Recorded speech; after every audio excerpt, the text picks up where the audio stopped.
Very excited to have these guys on. Who knows what we're going to talk about? We'll get into our Brohemian Grove and all that stuff. They have one of the best podcasts in the game. I call them the Legion of Skanks of Conspiracies. They just zero fucks. They go hard in the paint. From the Nephilim Death Squad, please welcome Top Lobsta and Raven. I love it. Does everyone have to be an animal? Liar, dude. Does everyone have to be an animal? Yeah, dude, that's a prerequisite. Actually. Okay. You can't be part of the squad unless you're an animal. We'll give you an animal. Who's the third guy? Clint, we'll call him Chimpanzee.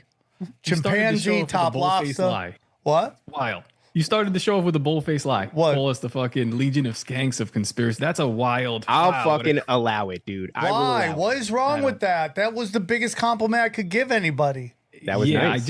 It's too much. It's too much working. Like it's fearless. You guys are fearless. Yeah, I guess so. It's just you got to learn to take a compliment, dude. I'm erect. Yeah. We love to give rock hard to I idolize these guys like Louis J. Gomez. I don't really idolize anybody. That dude, I guess maybe because he's Puerto Rican like me. I don't know. He's the Vince McMahon of podcasting. It's funny how it's another animal, the rattlesnake. Yeah, Puerto Rican rattlesnake. Yeah, that's right. Maybe that's an what you're doing. Spirit. You're going wrong. You guys got to get animal names. Fuck that. I was Fat Dragon for a while. Yeah, you are. Fat Dragon's a banger. Neon light over here that says Fat Dragon. Fat Dragon. I don't know why it just didn't. I just gave up on it because it was hard to go on a show going, and we're with Fat Dragon. Isn't Fat Dragon the fun? Fat Dragon is the shit. Throw my show. No. David, you don't know what that is? No, I don't know what Fat Dragon is. But Please tell me what it is because I don't. It was based off one of my kids' toys. No, a Fat Dragon.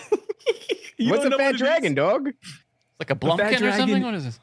No, dog. It's fucking look it up. It's like a big fat uncircumcised penis. It's like an octopus dildo that's like huge. It's just a huge dildo. Oh, and they're like in crazy colors, like I've seen the chicks with those. And this is the whole thing. There's women whose whole thing is they're not even that hot. They'll be like, I'll shove this inanimate object into my god hole. Oh, that's what they do. And it's just it's disgusting. It's just everyone's trying to make it, dude. And it's just like, good luck. Yeah. Good luck. Well, now the bar's been raised. You got to bang like 1,000 dudes. She just got arrested. Did you see that recently? She got arrested? I don't even know what they arrested her for. What are you arrested for? Who got arrested? Bonnie Blue just got arrested. It looks like England. Oh, poor dear. She got arrested. I don't know what they arrested for. You know, I've talked about this all the time, how comedians and porn stars have the exact same business model, that porn stars have kind of watched comedians and totally copied it. Like we have podcasts, they have webcams, we have premium content, they have OnlyFans. We tour and we headline comedy clubs. They now call it headlining a strip bar. They're headlining. Wow. Really? That's great. It's the exact same. We put out a special, they do a porno. Like it's the exact same business. Only one thing: are they good at merch? Because you comics kill it. At Here's merch. the thing about adult film stars: the only successful ones that have long careers are the ones who get like a red band, like they have that boyfriend who's just into it. Oh, okay, I get you. And they don't look healthy, right? I've seen some merch though, where it's like chicks are selling pocket pussies that are modeled after their They're also selling candles that smell like their asshole. Which the problem with male sex toys are that they'll never be able to compete with the hand. I thought you were going to say never can clean them out. That's the problem. That probably is it too. You clean out your sex toys? The fuck? What do you just Sam, keep buying fleshlights? Disposable Let ones. me ask you something, Sam. Because the idea of comedy has been on my mind a lot, and like comedy and culture, and what is comedy? What is stand-up comedy? I'm asking myself that constantly. Oh, yeah, because it's like it's in a weird flux. I feel like now where I'm like I enjoy a lot of people in stand-up, but I don't understand exactly what comedy is like. So our friend Toad just got fired. Oh, I love that song that he did. Yeah, so he covered the Kanye West song, and you know, knowing Toad, we know what it is. We do a comedy show. We dabble in this idea of I don't even know what to call what we do. We're like, it's like crossing the line constantly. You guys love to press it. You guys press it. You put your head down and you run straight. You guys are juggernauts. You just lower your head and run as fast as you can into the wall, and you see what kind of damage. Isn't that the job of the comedian? Like the comedian is the jester, brother. So the jester's job is to speak to, like, he's the only guy that can talk to the king and not get his head cut off. And he's allowed to tell the king the truth because he's making him laugh. But there's not much of that going on. And now I'm looking at this fucking retard autist software engineer do it, and it's going viral because it's like people either get it or they hate it. But that's the kind of the point of comedy, right? Or am I missing something? Am I like... No, you're right. And I've been yelling it to the hills. At hilltops, like I am excommunicated basically from comedy because I go into these comedy clubs and I'm just following conformity. And when you have an off thought, people get quiet and angry because everyone's job in LA is reliant on green lights. They have to have a million green lights to work in whatever capacity they want to work, whether it's in front of the camera or behind the camera. And if you get one red light from some piece of shit that doesn't like what you're saying, you never work. So they have to conform. And it's just like everything. Outlaws create something, right? Again, we can say comedy and porn, exactly the same. Outlaws create something because it's the only thing they can do. You can even throw MMA into this. This might be why the UFC is suffering. I don't know why the UFC is suffering, but this could be it, in that outlaws create something. They do it because it's the only thing they can do. And then it starts making money and corporations come in and completely sterilize it. And then rich kids start doing it. And then rich kids just want to conform. That's all they want to do. They were on the principals list, which is just, you're the best conformer in your class. That's all the principals list is can you regurgitate what the teacher told you, and if you're the best at it, we give you an award. So then they grow up. They probably had parents, and I'm not judging anybody, but they probably had parents that were such like successful people that they probably didn't show a lot of attention to them growing up, and now they just want to show mommy and daddy that they were great, and they just do conformity. They just conform to the official narrative. And I see all these comedians right now talking about complaining that Twitter's too toxic and anti-Semitism here and anti-Semitism here. And they have no clue what they're co-signing on, which is this march to martial law. And they don't care because we live in a world right now where feelings are more important than facts. And they just, like we just did an episode with Tim James dropping bombs on viruses and snake venom, and 99% of the people couldn't have that conversation. They would just shut off. So to answer your question, conformity has destroyed comedy. The LA comedy scene no longer pushes culture. It's hilarious to me because it feels like old school comics like Kinnison and shit would have loved Twitter because it's this dumpster fire that you can draw endless amounts of material from. I mean, I feel like it's the comedian's job to observe the culture and then regurgitate it in a hilarious way and present it to people. But instead we have comedians saying, what, X is too toxic? Like, when did they become pussies? And now Blue Sky is just completely crashed because they're over there and they're like, oh, we're not getting any fights with anybody. Like, we're all just agreeing over here. And now they're like, this isn't fun. And they're all running back to Twitter because that is the marketplace of ideas. You have an idea, you present it in a tweet, and then rumble, young man, rumble. And that's how it kind of goes. And then most of the hate is ascertained through these bots that are just there to fight with people. Oh, I'm fighting with Bluebird 5578910, and it's just some random picture, and it's just a bot. They zombify old counts that don't go anymore. Let me tell you something, man, because this is we didn't come here to talk about this, but this is old hat stuff from between Eliza Blue. You remember Eliza Blue and Shane Cashman? Yeah, these guys. There was some controversy about Eliza Blue. She lied. She was wrong. She lied about something. I don't even remember the details. She said she was getting sex trafficked when she was begging to be in these music videos. She wanted to be a hoochie, and then when she started to get tractions on sex trafficking, she completely changed her narrative. And she's like, oh, I was sex trafficked. Is that the woman we had on the show? Yeah. Oh, I don't remember. She's incredibly beautiful. Yeah. Right? Yeah. But it's again, why feminists are dangerous people They're not even the good dangerous retards. They're the bad dangerous retards. Shapeshifters. And they just lie to the next generation because it's all about misery loves company. So you keep telling women you shouldn't have kids, you shouldn't be a wife, you shouldn't do this. And then they all just get to 50, the phone stops ringing, they're drinking box wine, they have 14 cats, but they will never tell that to anybody because then they're alone. They want more miserable people with them. Shout out Chelsea Handler. So the thing with Eliza Blue was a lot of that, and that was like an interesting part, but it was just surface level stuff. What Shane Cashman touched on, and he's a fucking genius. This guy. Oh, his tweets are the best. Yeah, he's gonna He could be a Bohemian comic. Grove, I told him that. he pointed out that there was an actual gang stalking effort going on underneath all of this, and I took a step back because I'm not going to react to what Tim Pool is getting mad at or what this side of Twitter is getting mad at with Eliza Blue. Is like, it doesn't really matter. I think that her work, whether it was like, she was lying or not, she did decent work. She was trying to get people not trafficked, whatever.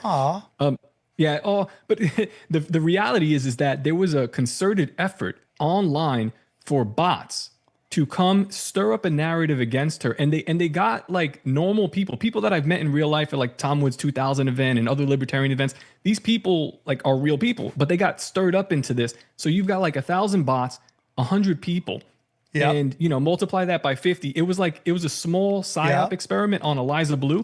And they turned everybody on Eliza Blue. These people were getting like insane traction, thousands of likes. This was before they were even getting paid. Elon wasn't involved. And all of a sudden, like a fucking switch turned off. And the people, like some of them even DM me. They're like, I can't even get 5 likes on my shit. It's like back to how it was before Eliza Blue. And I was like, what just happened here? Like the government turned on bots just to see if they could or something like that. It felt like a dry run for social engineering. Yeah, it was a dry run for what happens now. They killed Eliza. They didn't, kill her, but like 250,000 followers, and she can't get over 50 likes anymore. They completely nuked her algorithm just kind of to see if they could. And then it stopped all at once. And I was left looking from like a third party perspective, like, what the fuck just happened here? It was insane. And now we kind of see that rolled out and it's happening all over the place. But that was the first time I've actually seen it successfully done.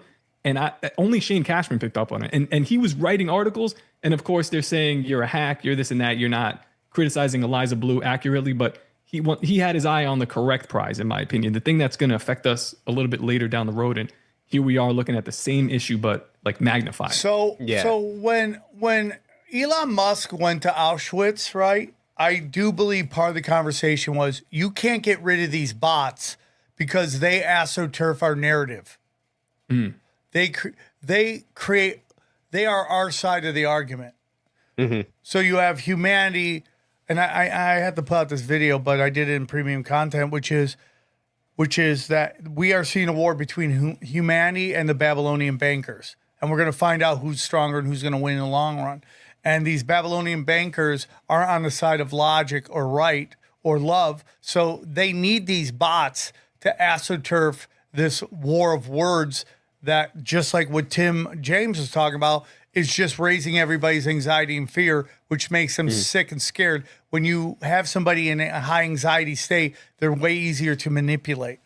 Yeah. It's wild because you're right. Like the conversation is happening on Twitter. That's where everything else is kind of downstream. The culture and the conversation is happening there. But while we're in it, you can feel that it's being directed one way or another. It's like, as much as it's the closest thing we have to a free speech platform, I'm also watching, like the Jew noticing get co-opted and engineered and pushed, or like the racial tensions get co-opted and pushed, to the nth degree. And you can feel that happening. I do think that it's pretty obvious. You have this powerful cultural manufacturing machine. Why the hell wouldn't they co-opt it? Why wouldn't they want to bend it to serve their agenda? And I just don't think that Elon Musk is like this big hero that's going to free us from the shackles of the people who would have us, submit to compelled speech. It feels like there's like that push and pull, but it's intentional. Like, my tweet with Elon Musk, he kind of pushed it was an anti-Semitic joke. I made a adrenochrome hating the Jays with Mel Gibson and Joe Biden. He boosted it. Articles written about it, and then he took it back. He deleted his article, apologized, but it was too late. It was already moving. And then you get the Kanye West thing, and he's posting the Raelian logo, which is the swastika inside of the Star of David. And that's a step too far. You could post, black porn, But when you post that, he got kicked off of Twitter. Yeah, but what's weird about that, dude, is that he was actually part of like this weird like transhumanism group that is their logo. Yep. Yeah. That's the weird part about that. The Raelian thing rubs me the wrong way. It's like it's sort of off topic from what we wanted to talk about here, but it's all on Welcome topic. to Tinfoil Hat. Well, I love it. It's the same thing. It's the exact same thing at Nephilim Death Squad. I'll tell you the truth, man. Now that we create content like all the time, it's hard to listen to shows. Your show is the only one yours and Tony Merkel's the only one I listen to. Same thing with stand-up comedy. I can't listen to it. I can't do it. But going back, Twitter, all this stuff, this is all anxiety deliverance machines. That's all it's there for, is to tell you stories that you should never have actually naturally heard. Yeah. That's what it's about. You want to talk about anxiety? Our boy Toad is in the throes of anxiety with this whole situation. And it's really fascinating because Top touched on it before. You either love it or you hate it. But I don't understand the people that hate it, because some of the people that hate it are people that would typically be pushing back against this cancel culture that we've been submitted to for the past like 10 years. And they're looking at it as like a grift, because what he's done is he's launched a GoFundMe because he lost his job of 10 years for singing Kanye West's Heil Hitler. And the thing that's crazy about it is, instead of looking at it as a grift, he's not coming out that way and saying, woe is me.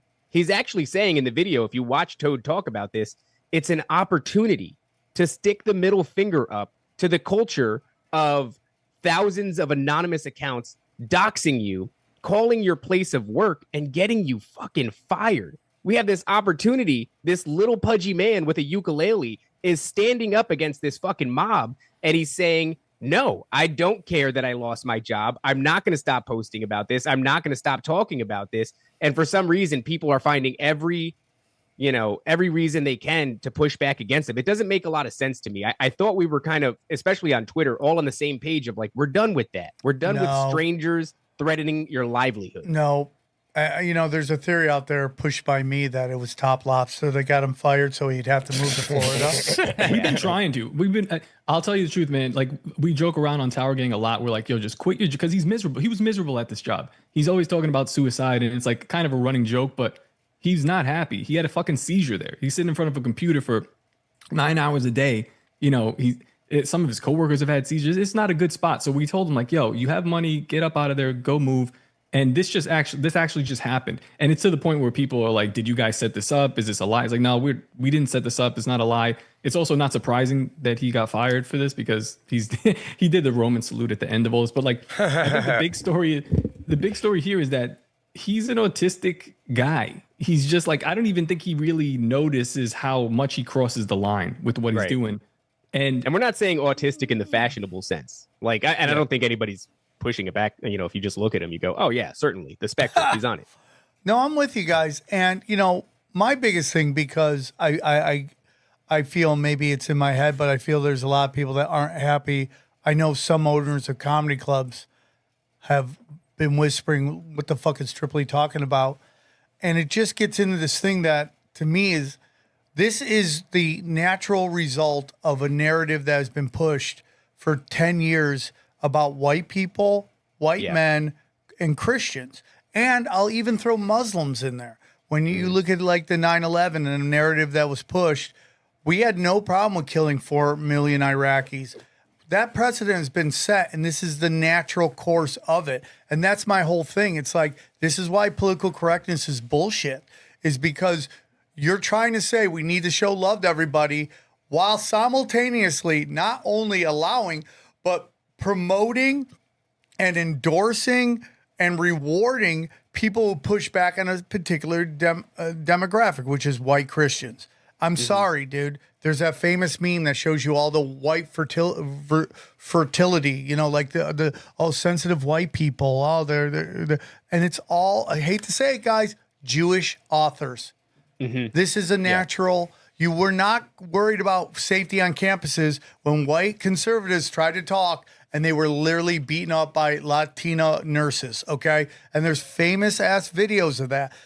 You have set the precedents. This is the whole crux of the Conspiracy Social Club. Why my co-host, who's wonderful and incredibly fast, one of the fastest comics, and he's not even a comedian. Funny. He's the fastest guy out there, and he's fucking got this wonderful sense of humor. But it's just this one little thing that, because he's got it in his DNA, it's been pounded into him since he was a kid. This narrative of that this group is the one group everyone goes after and blames for everything. I go, it's not, dude. It's just brand new because since October 7th, this is now allowed to be discussed. There are people, there are shows, there are books, there are TV shows, there are movies, all written about white people are the problem and everything. You can go on CNN and without any kind of punishment say, white people are the problems. We need to get rid of white people. And nobody bats an eye. And when this one group, and again, I've said this before,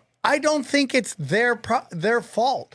They are the low-hanging fruit that is being used as the firewall to the highest levels of power. So you have to create this kind of thing, this thing where they must be defended all the time. Because once that firewall goes, then everything is open to discuss, and they can't have that. And then on top of that, it's like even deeper, man. Like then you go, oh, dude, it's not the Jews. It's these Babylonian bankers. It's Rome. It's the Vatican. It's the Bank of England. It's the Rome. It's the British Empire, and they get mad at that. They get mad at that. Well, that's only half of. I mean, so we've suffered through this 10 years of anti-white, masculinity kind of narrative that's been going on. That's half of the tinderbox. The other half of the tinderbox is the speech that's been suppressed surrounding, the Jews or let's say black people or anything like that. So what you do is you demonize one group, and then when they go to respond, you suppress that speech. So you're not allowed to have this part of the conversation, 100%. But you are allowed to have that. And then what happens is you create a pressure cooker effect because the conversation never goes away. And then you put somebody in power, let's say an Elon Musk, he comes along and he cracks the valve and he allows the conversation to be had. But because the pressure has been built up, and now it is disproportionately blowing up. Now, like I know people might follow my Twitter, and they're like, "Oh, this guy, he might be a genuine Puerto Rican Nazi." And it's like, dude, if you watch my show and what we're here to talk about today, honestly, this shit goes back to the Nazis. It's kind of like their fault, but like it's such a double trick. So we're talking about Jews. We're only allowed to talk about Jews, and the people that are kind of like right wing now are all noticing. So if you say something like you say all the time, Sam, is like, yo, they're middle management. They're just like, they're there. They're also, listen, they're doing some dirt, man. And it's like, it's annoying. The Talmud is garbage. What they do, what they think of the Goyim is garbage. But when you put that aside and you look at like this bigger narrative of what's been going on, specifically like the vaccine schedule, the thing that's been, I think that is at the crux of what's been ailing us for the last 40 years. And that started in effect right around the 1950s, right around like Operation Paperclip, right around, Roswell. 100%. We've gotten to the point, this is going to sound hyperbolic, but I think, and I'm not even joking, I'm starting to believe that the vaccine schedule is an extension of the MK Ultra program. And we're going to get into that, why we believe that. But he's right. All of this shit is interconnected, and it starts mid 40s, early 50s, after Operation Paperclip. We learned a lot from those Nazi scientists that we borrowed in the way. I'm going to correct you on that. We didn't borrow them, dude. I'm just telling you. Everyone can call me. I get in fights on the internet. The Bolsheviks come in different forms. Okay. They were the Jews in Russia, but in China, they were the Chinese. In America, they are the progressive left. In Germany, they were the Nazis. Different names for the same game. Those are 4 countries that you cannot fucking invade because they will kick your dick in. Okay? Maybe Germany not today, but every one of those other countries, if you attack them straight up, they will send every one of your sons back in a body bag, okay? So when you go, well, I'm not yelling at you, Raven. I'm just saying the narrative is like we got into a draft and we drafted them. No, dog, they crip walked over. They didn't change their names. They never changed their names. Oh, yeah. If you were going to be hiding, you would change your fucking name. Yeah. They came over here and took over. They were brought over to take over. They were not fucking kidnapped and brought here and forced to work at gunpoint. There's a famous 60 Minutes story in Canada. None of the Nazis changed their names. None of them. Well, they were fighting for. I mean, they were fighting the Russians to get to them. They couldn't get them fast enough over to. They were offering them. You're right though. It's like a free hilarious agency narrative to say that they came here in hiding, because what they did was they established some of the major institutions that affect our. It's like, why would you keep such a high profile job, in shaping the future of America if your objective was to lay low? The first fucking head of the NATO was a Nazi. He didn't even change his fucking name. Yeah. They were brought, they won the war.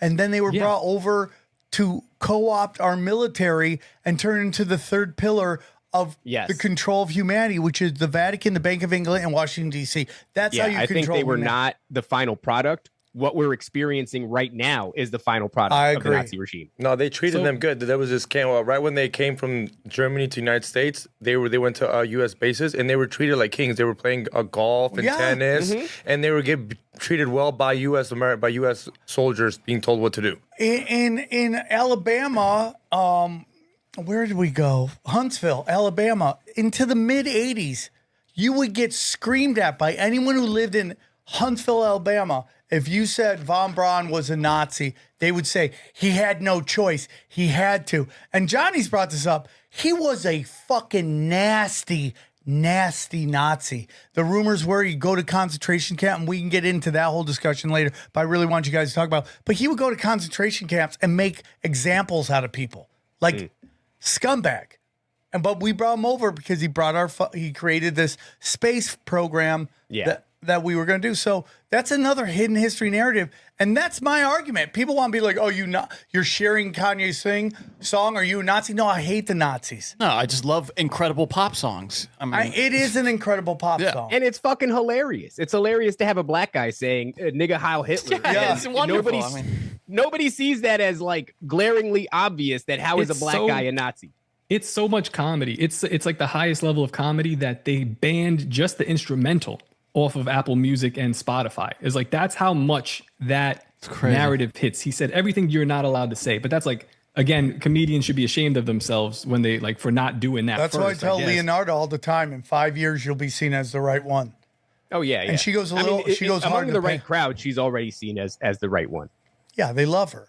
But it's like, again, if you want to blow up, you have to go hard right or hard left. If you go down the middle and go, both sides are full of retards, then they definitely don't want that. That's more dangerous. To the hard right's benefit, at least what they have going for them is they're saying the things that we're being compelled not to say. And in that way, I'm a fan of the truth no matter what it is, and I'm not a fan of people telling you that you can't say a thing. I agree, dude. And so that they really have going for them. Okay, so let's get into what you guys wanted to talk about. I feel like... Well, all right, look, one of the best things, I think one of the greatest things as far as like shiny objects that really crush that we got from the Nazi regime is trauma-based mind control. This idea of taking an individual, especially when they're young, and inducing trauma to create a dissociative identity disorder. And throughout this conversation, you're going to find that is kind of the crux of everything that we've been talking about. So Top was right. Sometime around the 1940s, early 1950s, that's when we kick off the MK Ultra program. And I don't think it's a coincidence at all that that's right after Operation Paperclip. It's because the Nazi regime was really crushing with that research. They were on fire. And if you study Israel, one of the many things that I point out when they're like, we're October 7th, worst day ever. I go, look up all these things. One of them is called the Daya Doctrine. And the Daya Doctrine is shocking all your enemy with overwhelming violence and death. And this fits into exactly what you're talking about. Traumatize the fuck out of them. Yeah. Now, a lot of this research, and this is what Top handles really well, is this the research of a character named Andrija Puharich, who ends up finding himself kind of like in the same time zone, right? It's like the mid 40s to early 50s. A lot of his research spurred on what would become the MK Ultra program as well. It's funny because he's mentioned Gray Monarch was on your show, and he mentioned a thing about Puharich. Then you actually had some like interference. He dropped out and then came back in, and then you were on to the next subject. But this motherfucker he comes up everywhere. It is it's stunning. This is why we started to look into him, because like multiple guests kept saying, yeah, you know, a guy Andrija Puharich did this. And then he came up on the telepathy tapes, which we're going to talk about later because that is very important as well. But this dude he was in the Army Medical Corps in the early 50s, late 40s at Edgewood Arsenal. And Edgewood Arsenal, if you look into that military base, it's connected to MK Ultra, different CIA programs, mind control techniques, chemical interrogations. They were doing them on the soldiers there. So this is like real life stuff. This guy was in there doing what? God only knows.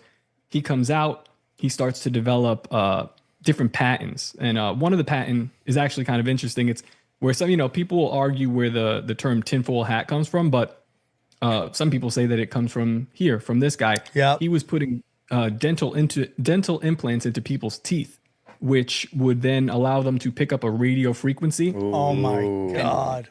It's like you've seen this, right? This is like in cartoons and shit. They do this in Looney Tunes where it's like they get braces and they start picking up voices. Control Alt History. The guy from there, he's a fucking another one, a boss. He brought this up and he was like, yeah, some guy Andrija Puharich. I don't really know much about him, but like he's just like in passing. And I'm like, wait a second. Like, so we've been like, he's been on our radar, but yeah, this guy's just putting dental implants in people's teeth and driving them crazy. Like they're getting, it's voice to skull technology, like the voice of God. Yeah. He didn't tell them. Well, some people, I don't think he did. But, yeah, I mean, what's he gonna go? Hey, man, we're gonna put these metals in your teeth, and you're gonna hear radio waves. I thought for some people, a little experimental. I thought some people would be, hey, I got this new technology here. Let me try it on you. And then for some people, it could use it for some like voice of God, like, hey, I need you to do this. Go handle this, but just a voice implant going to doctor. Next thing you know, you're a serial killer. Yeah. Well, who's the guy that created Scientology? His name escapes me. L. Ron Hubbard. L. Ron Hubbard. He almost died on the operating table of a dentist, and after that, he was inspired by entities to create this like I don't know this religion about. It's basically about Elohim, angels, and things like that. So I'm like, I don't know. Maybe, but this is all around the same time frame as well. Like right around the 50s is when this stuff starts to pop up. Well, Top, can I just clarify one thing real quick? So on the topic of how the hell they're getting this in people's mouths, it's like dental procedures. So you have an anecdotal story from Lucille Ball, which, if you go back, she famously thwarted a Japanese insurgency. And the way that she did that was she was picking up their communications in her head after a dental procedure. And so, interestingly enough, around the same time, 1940 something, Did you know that? Something. That's on the Tonight Show. Heard that. You can so again, more shit that just popped up on our radar. So that's on YouTube. You can go look that up yourself. It's like a 5-minute clip, and she's joking to I forget, like one of these old nightly hosts about it, and it's like, oh, everyone's laughing, audience applause. This clip gets picked up and put on the telepathy tapes when they're trying to draw the comparison of how these kids are reading each other's minds. Like I feel bad because we're skipping all over here, but follow me. All right, hold on. It's a huge thing. It's a huge picture. Before we go, I people at home are going to scream at me. But I really want you guys, one more, real quick, to promote Brohemian Grove. We should have done that at the beginning. Real quick, get into it, and let's get it out of the way. Guys, go to brogrove.com, June 20th through the 21st. It's a 2-day event. The first day is comedy. The first day is conspiracy. The second day is comedy. We have sweet Sam Tripoli, who's going to come out and hang out with us, as well as Owen Benjamin. I believe we have Tower Gang, we have Nephilim Death Squad, we have Shane Cashman coming. Sorry, Brogrove, Brogrove.com. But shout out to those guys, bro. They have Brohemian Grove. It's a conspiracy company. Yeah. So the first day is going to be conspiracy, and this is going to take place in a theater. It's legitimate. We also have we got some like weird shit planned out for like when you guys walk in. God. It's going to be fun. We have Shane Cashman is going to be emceeing. He's also going to be doing a show. I think he's going to be interviewing someone about experiences. There it is. I found it. My bad. I found it. There it is. Sorry, guys. Look at that beautiful poster. Look at that. Yeah. How would you not want to be a part of this? Comedy, dude, that got so much traction that we're all CIA. It was so hilarious. Dude, yeah. Shout out the Florida Illuminati. Yeah. That's us now, I guess. We've got Cult of Conspiracy doing a round table. A Nephilim Death Squad is going to be performing as well. Sam Tripoli headlining with comedy that night. It's just going to be a great night. Then the next night is going to be, we have Elijah Schaefer showing up doing some, I think he's calling it slightly offensive. Mm-hmm. We have, after that, maybe a surprise guest. I don't know. We'll see. But we're working on somebody really big. And then Tower Gang and Owen Benjamin closing off the second night of comedy. It's going to be a banger. And then we're going to go out to eat. We basically have 4 blocks of a town. Yeah. That's a small town in Florida by me. that I know the guy who owns all this stuff, and we're just gonna run this for 2 days. It's gonna be weird. There's a college for the for the autistic and mentally disabled across the street. I shit you not. It's gonna be the greatest time. I'm super excited. I just hope that we get invited back because And also, we're going to be talking quite a bit about this because, like we're saying here, this is a big picture that we're trying to paint. We're not going to get to everything tonight. It's impossible. But the first day that's going to be conspiracy heavy, we're going to be talking about the ins and outs of this really wild theory that we're laying out here. But also, guys, it's going to be awesome. There will be a documentary film crew there, and it's going to be the documentary that we're filming is going to be based on this topic right now. It's like the MK Ultra project, the telepathy tapes, Dr. Andrija Puharich's work. The alien abductee victims. Yeah. In a side room, we're going to have like a confessionals booth for people that are there to go in there and say whatever they think. And we'll parse through that later. So Brohemian Grove, this is the third one. You did the first one, Sam. The second one was Leonardo Joni, and you came back, man. You came back strong. I so couldn't do it last year you. because I had a date already or I was doing a date at a club near you and I couldn't split my audience. Yeah, we made it out to see you. It was great. Yeah, it was great. That was a night of savagery. The guy that recorded you, Al, at that night, he's going to be doing the documentary. Do you have his info? I need his info.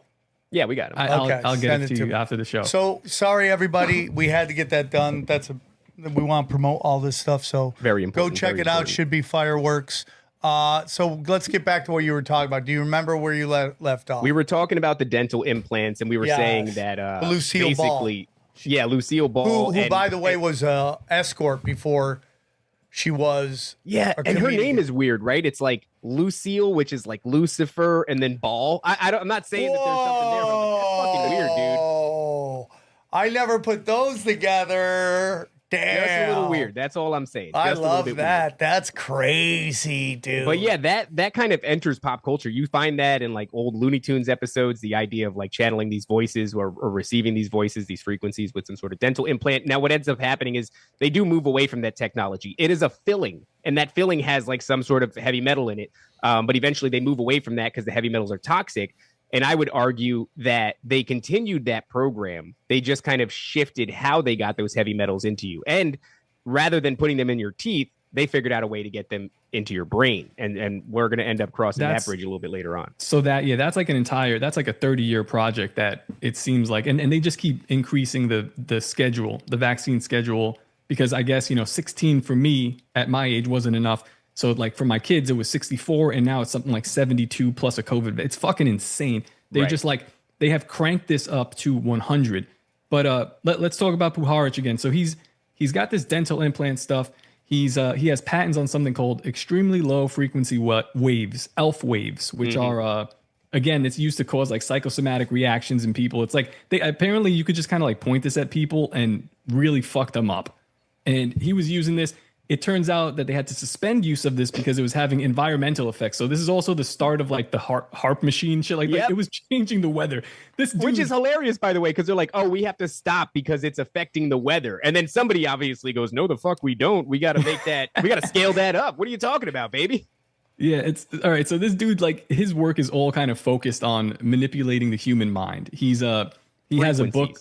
Yeah, frequencies, the human mind. He has a book called The Sacred Mushroom. So we went down that route, but his work with psychedelics and mushrooms isn't as prolific as other people's work. So his telepathy stuff, though, is really where this guy shines. And it's also worth mentioning that he ends up channeling, does he not?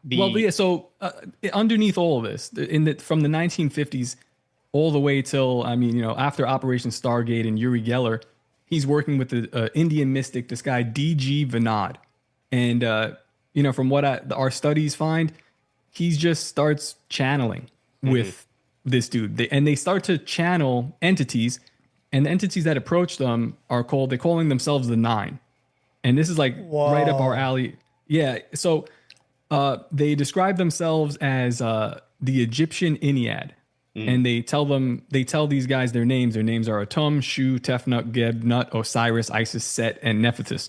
These are the 9 deities that are worshipped in Heliopolis back in the day. So again, we were talking about the Nazis. We're talking about the Bolsheviks in China and all these places across the world that are kind of impenetrable to governmental spies in this fashion, but not to entities. Because this message, this what they're delivering throughout human history, it's too big to be delivered by like a person that's like sending it down to his kids. Your kids are going to fuck this up.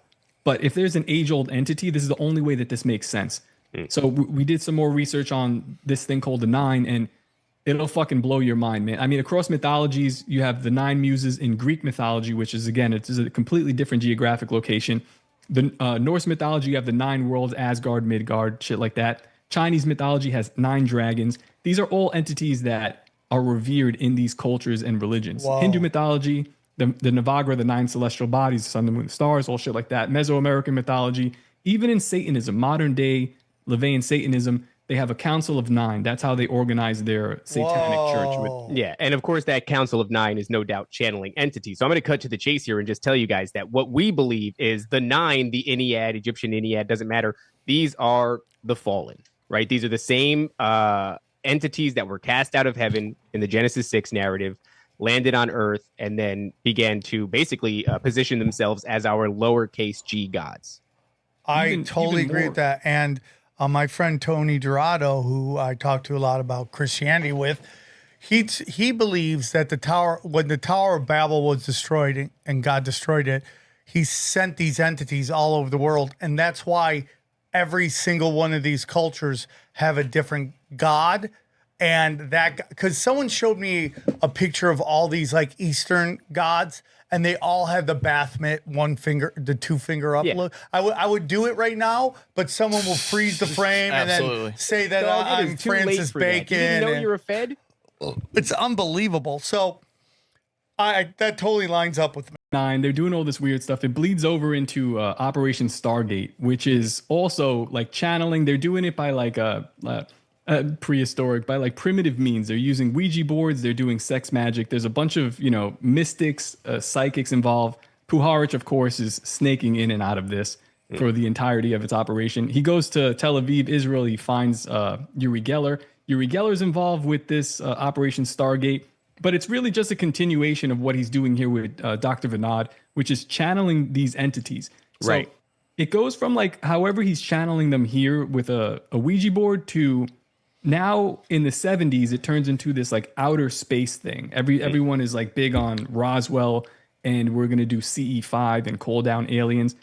And I think it's the same thing. It's just like we came on the show recently and we talked about how it's just like a rebranding. Yes. I've been saying this. I said it on Rogan. I was like at the end of the thing, and he because he had so many shows coming up, he had to jam. But the old gods want to come out and play. Yeah, 100%, 100%. And they're really good at rebranding, and that's the thing that you see over and over again. But they have the same message, and that message is what exposes them. And you'll get this a lot. We'll talk about some of the places where you see this message, but generally speaking, it's twofold. One, there is a coming calamity. This is the point of channeling them, right? They're talking about a coming calamity, something big that humanity has to avoid. And the other thing is, after that, if you survive, we're going to enjoy some sort of spiritual evolution, spiritual ascension. We're going to take our place. And this narrative escapes the Ennead and goes all the way to what we maintain as a rebranding to the alien abductee victims. We actually just talked to somebody named Fringe recently on our podcast, and it was an incredible moment because Fringe is a woman who's been an abductee victim for her entire life. And, a little ways into the conversation, we talked about, well, what message, if any, are these things imparting on you? And she goes, yeah, there's a message. And the message is we have to watch out for a coming polar shift.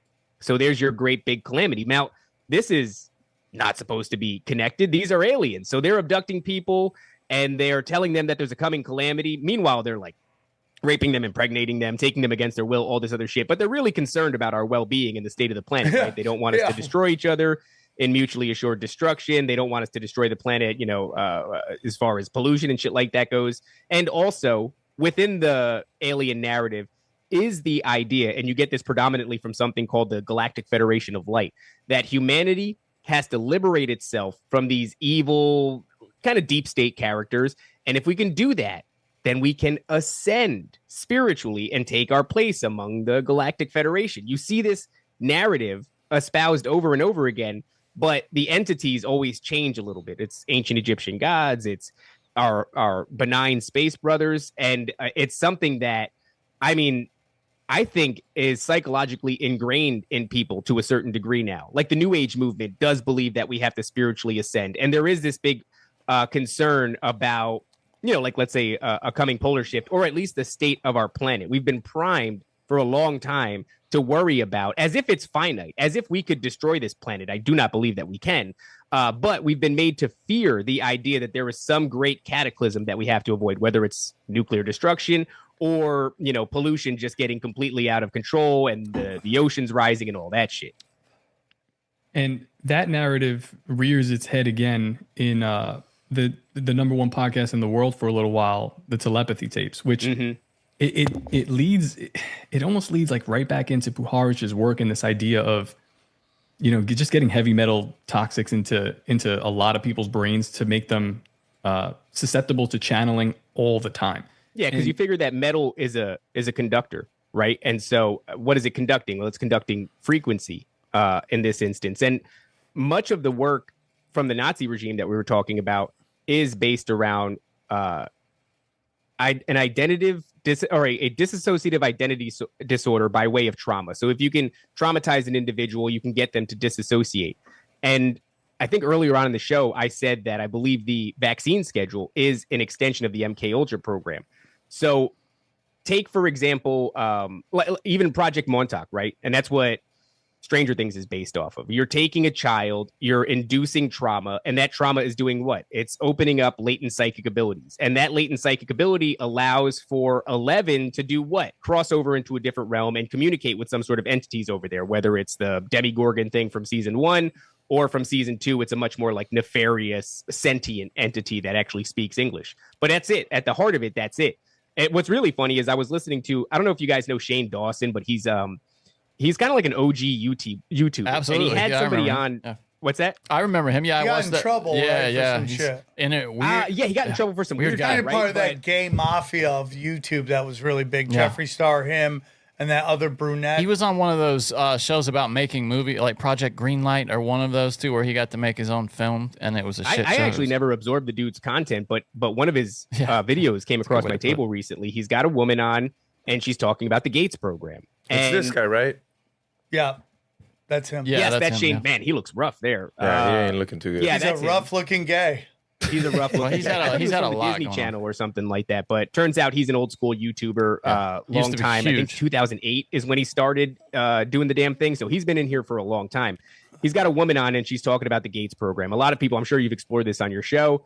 A lot of people are aware of it, but it's this idea that there was a selection process in elementary school and maybe middle school where they were looking for gifted and talented children. Johnny was one of them.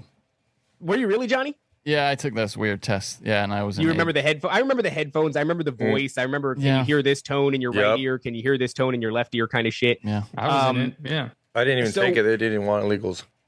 Well, what they end up doing is smart. Had nothing to do with your legal status. I don't think that's what it was. But so she starts explaining all of the different, I don't know, like hallmark signs of you being in the Gates program. And Shane Dawson is freaking the fuck out because everything she says, he's going, oh my God, I experienced that. They're talking about a pink drink. He's like, I remember the pink drink. And then he goes, and they had flashcards, and the objective was to try to psychically guess what was going to be on the flashcards. So Shane Dawson is having a fucking mental breakdown. I recommend people watch it. It's a great episode. He's having a mental breakdown because everything she's saying is resonating with him. So eventually they get to the big question. And the question is, what the fuck is the point? What are they doing with these kids, right? And she goes, they're trying to put them in touch with aliens. And Shane Dawson nearly shits a brick because his entire life, not only was he an abduction victim as a child, and he has all these regressive memories of fucking being taken by alien greys and sleep paralysis and all this shit, but he's obsessed with aliens. So she touches on what I believe is the truth. It's just a little bit to the left of the truth. Where the truth is, these are not aliens. That's a rebranding. These are ancient adversarial entities that rebelled against God and fundamentally hate us. Yes. They hate God's perfect creation. Yes. And so what ends up happening is she kind of, gets real close to it, but she calls them aliens. I do believe she's correct. And I think that's the exact thing that's going on with the fucking telepathy tapes. These things seem innocuous. And they even seem kind of beautiful, right? Because on the surface, what you have is parents who have been told that their children, these nonverbal autistic kids, are simply not in there, and that they're never going to have a relationship with these kids, and that basically they're glorified caretakers until they pass away, which is horrifying. You know, any parent that gets that fucking kind of diagnosis, it's happening to me right now. My kid is finally starting to say words. She didn't say it. I mean, this is something that's a lot more prolific. Do you have, this might be put them on a fucking heavy metal detox, because my son was the same way for like. We're working on it. It's a long story, but we're working on everything. Good. Everything is full.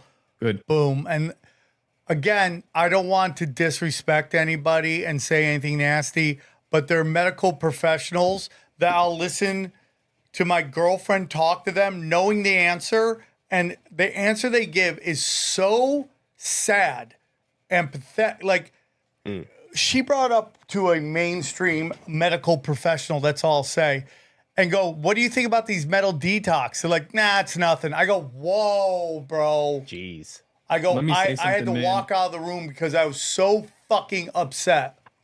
My son, before we moved, one of the catalysts for us to move from New York, besides COVID, was my son was nonverbal. He wasn't even really communicating, like didn't really understand his name even for like 2 years of his life. And we got out here to Florida. My wife got really sick, and she's in Western medicine, or was in Western medicine.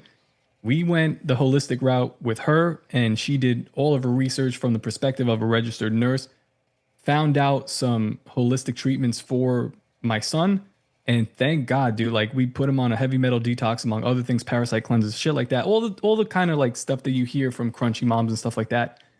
It works. He's a regular, like David comes to my house often, regular kid now. I would never know, actually, because I met his son after that. I would never know that his verbal acuity is like within 6 months he caught up, but that's still 2.5 years of his life that was it was stolen. Not right, but like we were trying, like maybe if we spread it out and we do it slow, but no, that's not, that wasn't the case. And what was the case was, you know, after these interventions, he's fucking fine.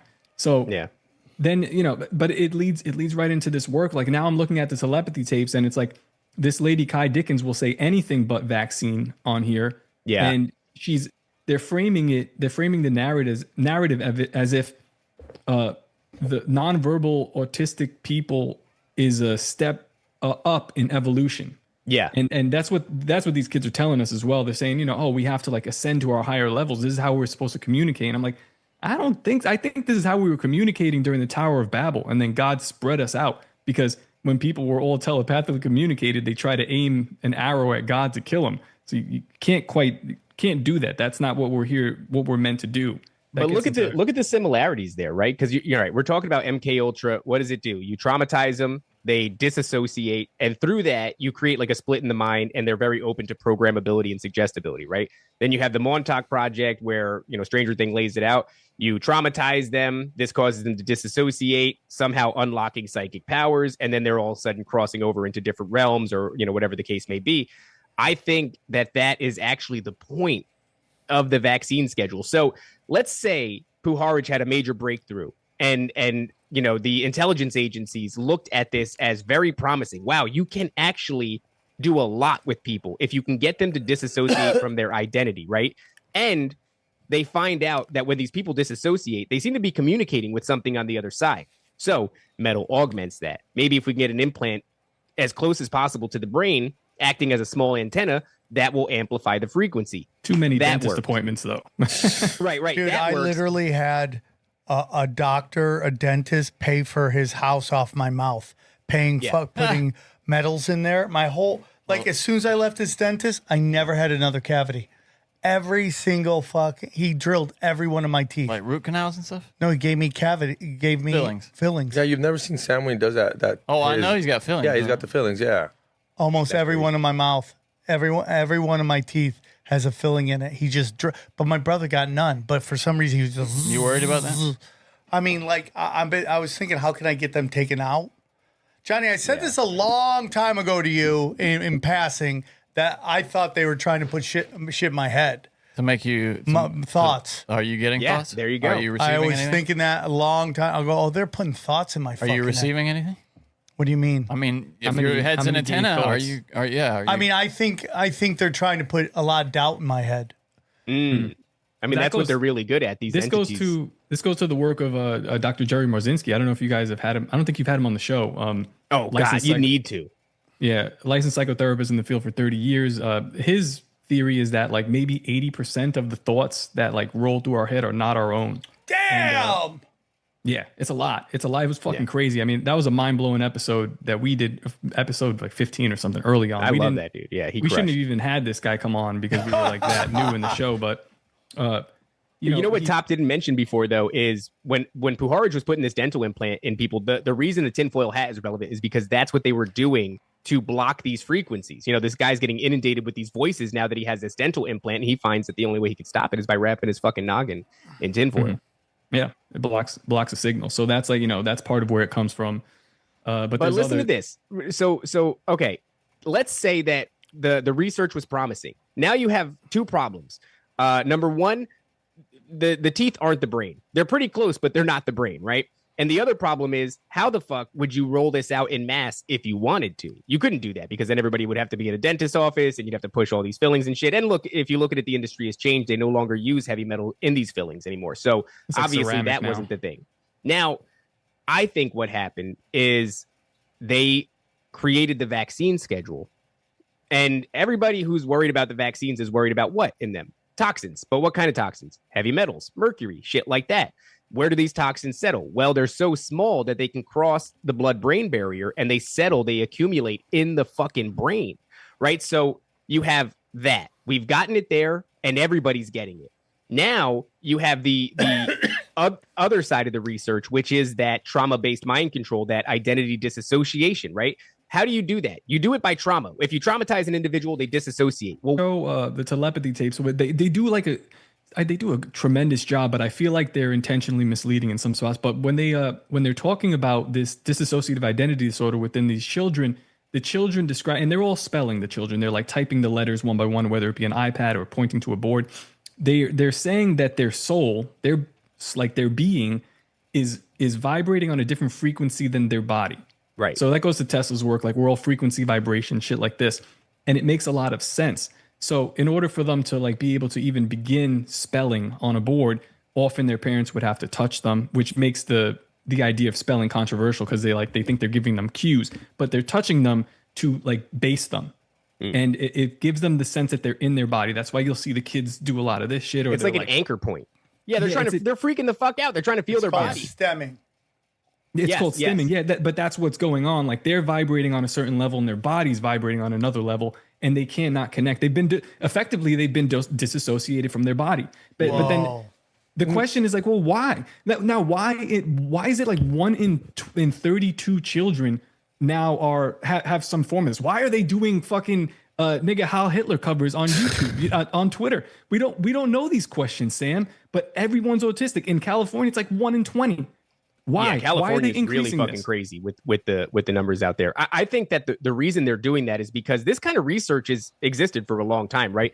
This thing that's been largely dismissed by the scientific community as pseudoscience has been explored for a long time. All of our, potential psychic abilities. Rupert Sheldrake is somebody that I like to point to. He's an excellent researcher. He highlights the smaller examples, like let's say you're thinking of a song and all of a sudden your spouse starts singing that song. Or another one of his studies was on house pets and how house pets seem to know when their owners are coming home. And they switched up the variable. They said, well, if you come home every day at 5 p.m. from work, then maybe your dog will eventually figure that out. So we have to switch up that variable. They found that no matter what time the owners came home, about 15 minutes before they did, the dog would start to get reactive. It would get a little anxious, a little neurotic. It would go to the windows, and somehow it was able to anticipate its owner coming home. So what I mean to say is this field of study has existed for fucking ever, right? It's not like psychic phenomenon is new to us. Why then did the telepathy tapes blow up the way they did? Well, why are we treating this as if it's this new phenomenon? I went up That's and, the intrigue. and I watched this podcast that was kind of trying to debunk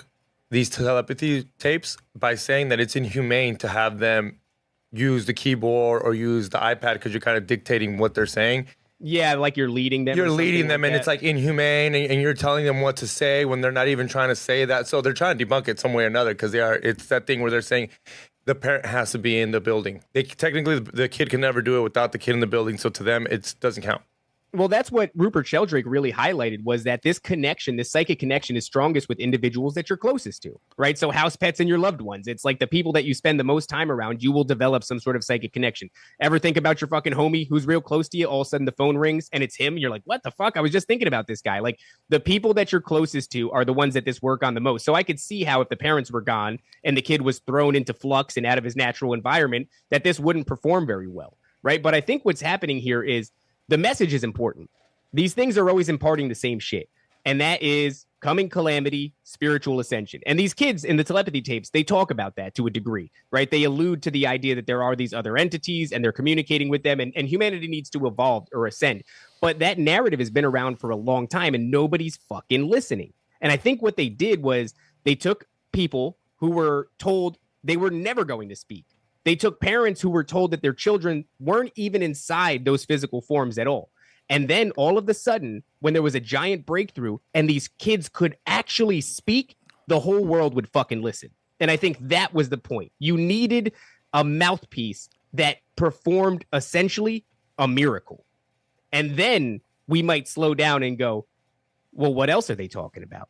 Spiritual ascension, psychic communication, and entities that seem to have our better interests at heart. And they also want us to avoid this coming calamity. So hold on. So what you're saying is that they did this, they still ran a psyop on us, that with the telepathy tapes.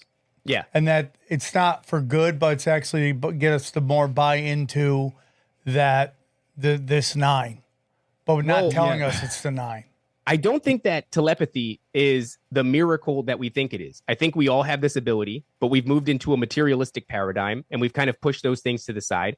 I think, like anything, these kids have shown you, if you give them no other option, they will lean into this. And that you can train like anything and get better and better at it, right? And so I think it's always there for us, but we don't focus on it because that's pseudoscience. That's, it's not part of the conversation. We live in a materialistic scientific paradigm, and that is, kookery, right? And so I think that it's kind of, it's another one of these rebranding things. Like, every time somebody has an encounter with an alien, every time somebody has an encounter with a demon, every time somebody has an encounter with a cryptid, these things are speaking to them telepathically. I think the spoken word is more powerful. And I think spoken word, to be able to speak into existence, the vibrate, like when, so this is like, there's a lot of biblical principles here. When you read just the first couple of verses in the Bible, God is singing the word he's singing the world into existence with vibration and frequency. There's a lot of power there. There's the ability to prophesy with your speech. When the entities, when Lucifer came up to God, I think this is in the book of Daniel, he has to tell him his plan. He has to actually physically speak it to God so that it's out there vibrating in the universe. He has now manifested his plan, and God says, boom, perfect, you're judged. We will now move forward with the judgment. So like, obviously this story in the Bible, if you believe the Bible, it has been told, it has been written, it's already over. We're just playing it out. But if I was an entity that was stuck in some kind of like, I don't know, etheric realm that's underneath ours, the last thing that I would want you doing was casting me out in the name of Jesus, which constantly happens to aliens. Even Kurt Metzger's come to that, who was very anti-religion for a very long time, has come to the conclusion that there is something to the name of Jesus. Yeah, because there's a lot of power in words, man. It's called prophecy. But again, like I said, I wouldn't want you guys even uttering that phrase. So I don't know, tricking you to fucking perform telepathy would be great. And then on top of that, we'll use our favorite autist to go ahead and no one's talking about this, trademark the word telepathy and telekinesis in conjunction with his Neuralink stuff that he wants to put in our brain. Don't worry about it. It's like, it's insane. And that actually plays a huge part in that. I don't want to quite go there yet, but I want to say on the topic of that whole, these entities speaking with you telepathically, if you are made to believe that sort of thing doesn't exist, and like, let's say hypothetically, it's a long fucking con to strip you of your spiritual understanding. Shout out Tucker Carlson, whatever the hell you think about him. He's the one that said it recently, that we in the West have lost our understanding of the spiritual realm, and it may be by design. If you can strip our understanding of the spiritual realm from us, and then all of a sudden you have these amazing interactions with demons and cryptids and fucking aliens. And our paradigm says those things don't even exist. Yeah. Not only is that shocking when you find out they do, but when they start communicating with you telepathically, it is the illusion of power. You're amazed by this entity. And that amazement is really all they need to sell you on their narrative, right? Because for some reason, people never stop to think, well, I was abducted. I have these, these memories of being on this craft, and I have this message that's been imparted on me by these superior beings with superior technology who are superior to me spiritually because they're talking to me telepathically. That is enough to never make you go, are they lying? Right? It's like the amazement keeps you from ever analyzing your experience, because people will tell you your experience wasn't even real. And you have an uphill battle just proving that it was. Never mind, are we going to speculate as to whether or not these things were lying to you? Oh, that's very interesting. I think that's exactly what they're doing. And going on to the Elon Musk point. Before, so again, listen to the telepathy tapes. There's an Indian mother. Again, they do this thing, and this woman, Kai Dickens, is a documentary filmmaker. So it's not filmed like a normal podcast. It's filmed very edited, heavily edited. And, she skips over these like weird spiritual parts. She'll put in what she wants you to hear. But like, there's a part where the Indian mother is saying that like the son is saying he's communicating with dead relatives and other entities. And I drew him away from that. Didn't want to get into it. The Mexican girl, same thing. She's communicating with entities. They don't want to get into it. They have a Christian pastor come on who works with the youth. He was on Blurry Creatures as well. I forget his name, but Blurry Creatures, shout out to them. It's a really great show, clean Christian show, not like our show. But he had him on, and on Blurry Creatures, he said, I was surprised at how much they edited out, specifically the parts about Jesus Christ. Mm-hmm. There was no mention of that name. There was no mention of really any kind of Christian religiosity besides another mother who was an evangelical, but not really, and who cares, whatever, moving on. It's the podcast series was framed in a specific light. It's a new age light. The lady's a lesbian, and she has a narrative to push. Oh, wow. That's kind of what we see with these docs that are coming out on like HBO. They have a certain narrative. That's what they say about, that's Candace Owens' whole take on Making the Murder. I don't necessarily agree with her on what she's saying. I do think they framed that fucking that guy, but that only certain, and even Johnny said that basically the producers of one of the docs was like, we're here to push a narrative, right? What'd they say on? Yeah, something like that. It's been a while, but yeah. So wait, what you were saying is a lot of the kids' parents were religious? No, not no, religious. But they kept that all out. Okay, yeah. But were they? Yeah. Do you know if any of them were? Because I mean, when your kid's autistic, I mean, not that it is, but you start becoming very spiritual. You have hope. The Indian woman was more of a, like, she had traditional Indian beliefs, which is all Nephilim like Vedic shit. principles and such. Yeah, Vedic principles. They don't really go into that, but they do mention that her son was communicating with entities, and she seemed alarmed by it. It was a very brief moment, and they were like, she seemed alarmed, and she did her best to tell her kid, which I guess is good advice, like, kind of like ignore it, don't go that direction, because she believed probably that he was. Yeah, that's a woman who believes in the spiritual realm, and she knows what inhabits it. Yeah, so the Mexican woman as well. All these people are Christians, but they're Christians to a point. Like, modern Christianity has failed to explain this to us. So when you get it under a new age lens, people. That's why, because it's been manipulated. Yeah. They give us a watered down version of Christianity, and they strip most of the supernatural aspects. Everyone's excited about this new pope. I just saw this guy on End Times Productions did a whole video on the new pope, and the church that he was at. The church he was at in Peru is famously covering up Anunnaki fallen angel tunnels. And it's known for it. And this guy who is leading the Vatican Church now was fully involved in that cover up. There are worse tunnels to be covering up, at least I'll say that. Yeah, but I suppose these might be the worst of the worst. This changes like timelines. This changes.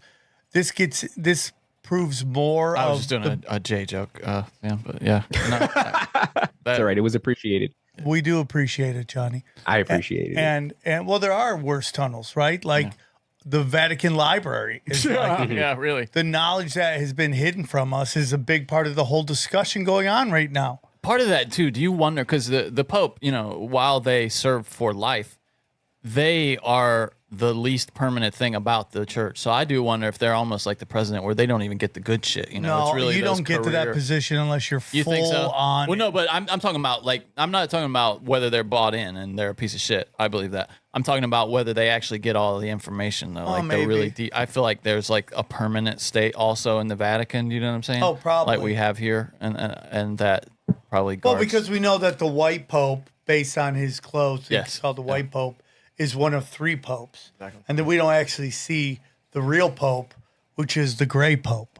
Right. I just wonder, would they really let this guy out there, this Leo out there, where he could accidentally say, you know what I mean? Like, it's interesting too, because the original Pope Leo has like a prophecy. So the Pope whose namesake he has had a prophecy, a vision, essentially of like revelation of the tribulation, and it's just really interesting because he happens to be the Pope who comes after what would have been the completion of like St. Malachi's prophecy of like the 111 or the 112 popes that are supposed to come to pass before the end times roll.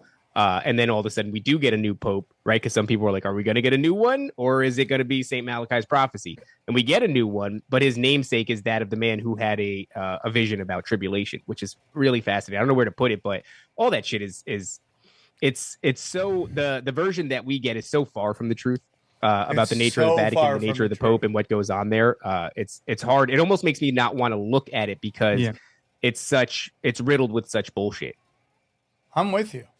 I totally agree. We were talking a minute ago about Elon Musk, right? And Top called him everybody's favorite autist, which is in a lot of ways it's like a quick little joke, but it's true, right? I mean, Elon Musk has positioned himself on the world stage, and as he's done that, he's led with this autistic narrative. Like, he's on the spectrum. That's much of what you heard when he did the my heart goes out to you, the Sig Heil, and people said, oh well, he's autistic. He was just really excited. And I think it's fascinating that we have this autist who's one of the most influential men in the planet, probably I would say like top 2, at least the ones that we can see, right? And he, like Top said, just patented the words or trademarked the words telepathy and telekinesis. How can you do that? Well, it's because his Neuralink, it's in relation to the Neuralink. So let's say it's like telekinesis, right? How can he trademark telekinesis? Well, if you have an interface in your head that can connect remotely to, like, let's say your keyboard, and you can think about the word that you want to type, and then your keyboard engages it, you could call that they're telekinesis. Features within the app of Neuralink. Yes, exactly. Features within the app of Neuralink. Dude, you hardwire. How often do you say they're hardwiring this shit? Yeah, the hardwiring mysticism. Well, we just talked about how they spent all of this time getting small doses of metal in your brain through the vaccine schedule. This guy's going to bypass that, and everyone's going to line up to get this implant in their brain, right? So there's the implant in your brain aspect. There's the telepathy tapes aspect, right? Telepathy, telekinesis. There's the autism aspect. And then there's like one more aspect that's totally fucking bizarre. If anybody doubts this, go on Twitter, type in Elon Polar Shift. And what you will find is a video of him. I guess it's the Nelk Boys podcast. Never listened to him a day in my life, but he's sitting on a sofa with a couple of guys that simply don't fucking get it. It goes all over their head, right? That's why they're there. And what he's talking about is... That's why he's there. Exactly. That's exactly why he's there, right? And what he's talking about is like, well, there's a lot of concerns about like ice ages and the way that the planet will shift. And, it's something that I've really been thinking about. And it's a really deep rabbit hole to go down. You can get lost down there. And they go, oh, yeah? That's cool. And he goes, yeah. So, like, for example, the poles, the magnetic poles, they've shifted in the past before, and they're shifting now. And then he goes on to say, and this is fucking wild to me. I don't know if anybody else finds this wild. Is it right here? To say, is this the one where he's on the Nelk Boys? Wait up, give me a second. That looks Trump. Right there, I was right? gonna pull it up, but it's a long. Oh, you found a minute. Yeah, there's a minute of it.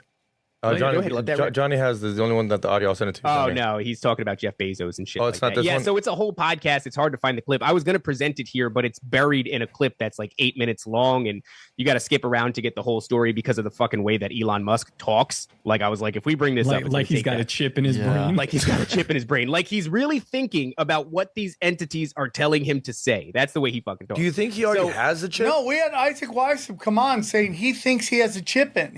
I believe that. Yeah. And that he blamed it on hair. That I got this from this new hair transplant. And Isaac goes, I think he's possessed. That's I mean that's it. It makes you. Let's, you know what let's it hit is? that. Let's hit that after. But tell him about the polar shift. Okay. So put a pin in that idea. Yeah. Yeah, there is something to be said about that idea. But all right, so he talks about this coming polar shift, or he talks about a polar shift and his concern about it, how it's happened historically and how it seems to be happening now, which is true. If you observe magnetic north and magnetic south, they have deviated from geographical north and south, which is very interesting, right? But what he talks about is he goes, to get away from this, the moon wouldn't even be far enough. You'd have to go to Mars. I'm like, wait a second. So we borrowed a fucking Nazi, right? By the name of Werner von Braun, who creates NASA, who writes a fictional story about a man named Elon that colonizes Mars. Yep. And then all of a sudden, Elon Musk comes along and he's telling you, is he saying that his desire to go to Mars is to avoid this coming polar shift? Because that sounds a lot like what the fuck these aliens are saying. Or it sounds a lot like what the fuck these, Galactic Federation of Light or the Ennead is saying, or any of these entities that people are claiming to channel are all saying the same shit. Now you've got a guy with a perfect device in his head to channel shit. He's everybody's favorite autist. He's fucking trademarking telepathy and telekinesis, and he's worried about a coming polar shift. And it seems to be the reason that he's so obsessed with going to Mars. Like the whole fucking thing is a Netflix movie. You know what I mean? Like you couldn't write a better script than that. It all is a gigantic closed circle from the Nazi regime all the way to Elon Musk. It's all a big incestual loop. It's fucking insane. I couldn't believe sitting there listening to him talk about a coming polar shift. Like I said, we just talked to a woman named Fringe who's telling us she's being abducted for her entire life. By the way, she's not like your run-of-the-mill crazy person. She was a career police officer, and so was her husband. And she just is struggling with the fact that she has these memories and seems to be constantly being abducted by these entities who are imparting this story on her of a coming polar shift. It's woven into the narrative that we're seeing unfold right now. And it's part of, I think it's going to be part of the UAP disclosure that we keep getting kind of like we're edging, like they keep jerking us off and then we're about to come and they're like, no, not anymore, baby. Like this thing that keeps coming, this UFO disclosure, it's integrally tied into that narrative. Yeah, I mean it all lines up. That whole thing doesn't make any sense. All of it lines up and totally makes sense. And it's really crazy to me that nobody even understands what's happening. Well, we have a new thing emerging, which is bold. They've gotten so bold with the narrative that like I've mentioned Operation Stargate or Project Stargate a number of times. That happened in the 70s. That was like the remote viewing psychic espionage shit that was happening with Russia, and they're looking at files and they're looking at where they're keeping their tanks, right? It's just like this astral projection and remote viewing that they were messing with. Dude.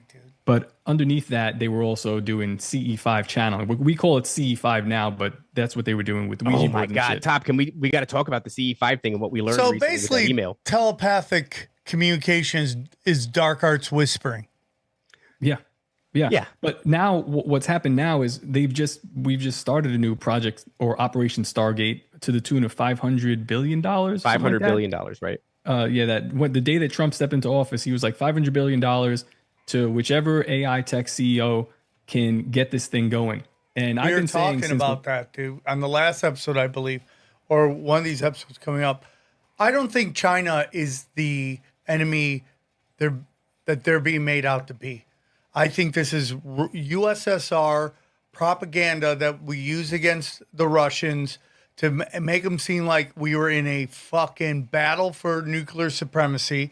And they propped up Russia as some fucking angry bear so they could scare Americans.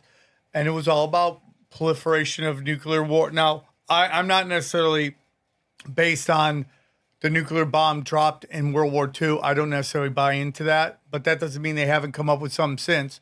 But I think that's the exact same thing that's being used with the Chinese right now, in that we have to have no restrictions on our AI so that we fucking can keep up with China. And then all these stories coming out of China is that their population isn't what they thought it was, and that their fucking economy isn't what we think it is. And then we call those people crazy and liars and controlled op. But that is the exact same play that was used in the Cold War. I think even worse than that, man, it's like the use and the proliferation of AI, like the chatbots that we're talking to. What is this thing that we're actually talking to? And I think like one of the questions I constantly ask, and I haven't received a good answer to, but why does the Ouija board, I guess they're moving away a little bit from making boards. Why do they have an app that is just an AI chatbot? Like, is that just, are they just lazy, or are you actually talking? Are you talking to something on the other side of this? Why are we in such a rush to create this singularity with this AI? And why does it overlap so nicely with the channeling that we were doing with Operation Stargate in the 70s? Why did we name it the same thing? Because like when I look again, like I look at the Ouija board, I look at these techniques of channeling that they were doing back then, and I look at AI, it seems like the same exact thing to me. But they're like very bold in your face with it now. They didn't even change the name. They brought it back. They're funding it like crazy. We have an autistic guy and a gay dude who are just vying over this government money to see who can create the fastest AI or who can channel the quickest. And I'm like, where are we heading? And well, how by the way, Elon cares? Elon said it himself. We're summoning the demon, right? He even used that language. I think it's with the Neuralink. One of the biggest things you have to be afraid of are spiritual rights. So just to put it simply for people, it's like Jesus Christ fulfilled a prophecy, and his blood liberated us and also gave us rights over serpents and scorpions, right? Meaning we have authority through the name of Jesus Christ over the spiritual realm. And that for people that are like, what? It's like casting out demons in the name of Jesus Christ, right? So these things have very limited access to us. The way that they can possess us or influence us at all is because we're so retarded that we constantly give consent to them. This is all consent based, right? Yeah. This is all legalese. They have to be invited. In the head Dracula. You got exactly right. That's the whole vampire thing. You have to invite them in. Well, what happens when they have rights over, like, let's say a technology, right? And we're talking, let's say, like, fine print, like, do you understand the terms and conditions kind of a deal? So if they have rights over the technology and then the technology is implanted in your mind, what then do they have rights over? Do they have permanent occupation? Can you cast that out? Because you're not casting it out of your flesh anymore. It is just augmented. It's on you. It's in you, but it is localized to this device that's in your head, which, as far as I'm concerned, wouldn't be surprised if they have all the rights in the world to occupy that, right? Jesus didn't come and die for the sins of artificial intelligence so that artificial intelligence couldn't be influenced and couldn't be corrupted by these demons. It seems like almost a workaround, like a back door. Yes. I agree, dude. I totally agree. You could, there's probably a demon cleaning up my tweets on Twitter. And he's like, damn, I'm a demon, but you're a retard. I'll tell you what, though, it's going to be the most. I've gotten to the point, I don't know about you, Sam. It's like, I'm not black-pilled. Obviously, I believe in Jesus Christ, so you can't be black-pilled. But I'm also not. People say shit to you. They're like, how could you look at this all the time? Like, isn't it depressing? I'm like, I don't know if I would call it depressing. Something in me is broken. I find it the most fascinating shit in the world. I hate being lied to. That's my biggest thing. I don't want to be lied to. I want to know exactly what's going on. But here's something very interesting. So I saw somebody talking about how are there people out there that don't have an inner voice? And you go, well, what does that mean? And then you kind of go back to these orphan trains. And then you go, are these people the descendants of cloned babies? Interesting. That never, right? That's super interesting. Oh, man. I just screw with people that buy everything hook, line, sinker and have no ability to think for themselves. Are they just the offspring of these cloned people? They're NPCs. Top, I know where you're about to go, and it's a very important place. I just want to say this really quick. Oh, look, they did it right here on the show. Whoa. What's that? You said you, Gotcha. whoa. You knew where he was going. I talked to this guy. Whoa. And they're friends too. They're really close. Whisper. It's real. Trojan horsing us, I see. Look, so Bastards. You there's a fucks. great example of everything that we just laid out, right? Entities, and they're talking about saving us. They're talking about spiritual ascension and all that gay shit. It's happening right now. And it's going viral on TikTok, right? So there's a lady. Oh yeah. Some people might have seen this, so the audience listening this might ring a bell. So there's a lady who's on TikTok. She tells you a story basically about how it was many years ago. I don't know if it was 20, but it was a long time ago. Her and her husband fucked around with a Ouija board and came into contact with something that they remained in contact with for like a fucking decade. Save 7 on TikTok if you're Save interested. 7, yeah. Look her up, because everything that we said here on this episode, if you watch all her videos through this context, you're gonna fucking shit a brick. All right. So what happens is, long story short, in contact with an entity, prolonged contact for years and years, it identifies itself as 7 of the 9, right? And 7 is talking that's about that's what it says. 7 of 9, and I'm Like Star Trek? What? Yes. Yeah. Where do you think that came from, dog? Star Where do you Trek, think dude, the 7 of 9 came from in Star Trek? The 9, yeah. So okay. Whoa. And what is 7 saying? It's saying that humanity has to spiritually ascend, but it is imperative that we overcome a impending calamity, some sort of a disaster that's going to befall Earth. We have to deviate from it, and they're going to help us deviate from it. It's interesting. It's interesting because we were supposed to do this this show a couple of weeks ago, but I think like the schedule got messed up, and we're doing it now. This impending calamity that she's been hearing from this 7 of 9 for like 20 years, her and her husband. She's got Google Docs. You can go read them. You can watch the videos. The date, she's put a date to it. It's the 27th of this month. Well, yeah, So yeah. This is coming back viral again, which is like, we saw it recently a couple of days ago, but we've been following it for a while. How many So it's days just do like we got? 6? 6. Oh, Right God, before live your Brohemian life. Grove? Come on. Unbelievable. We'll have a lot to talk about at Brohemian Grove, but Maybe. this thing, it keeps showing up, man. This is something that anybody could look up. We didn't just pull this out of our ass. Why the hell does this woman have the exact same narrative as us, except it's a little bit fucking askewed because she thinks this thing is the good guy and it's going to save us. And she's saying all the things that we just said on this episode, coming calamity, all that shit. It's the same thing. It is the rebranding. They're rebranding in a way that's like, they're our saviors and they're also responsible for our spiritual ascension. Right. And also we can ascend and what? Be as gods. The lie it's the is- same fucking lie from the garden, baby. It's here's the same thing. lie. And I think, Johnny, you'll be a fan of this idea because it's like, it's super easy to track down. The same lie in the garden, you can be as gods. Yeah. False. The second thing, there is a hybrid breeding program going on from the days of the Nephilim, procreating with the females or the daughters of man. And then you have the alien breeding program, which is like they're taking sperm, they're implanting. I mean, Karen Wilkinson, Vicky Joy Anderson, you talk to any of these people, they'll tell you their stories. And it's like there's multiple. L.A. Marzulli, he has like a line of these people that are just they're called the black-eyed children, which, by the way, how do they communicate? Telepathically. So you got more weird kids that communicate telepathically.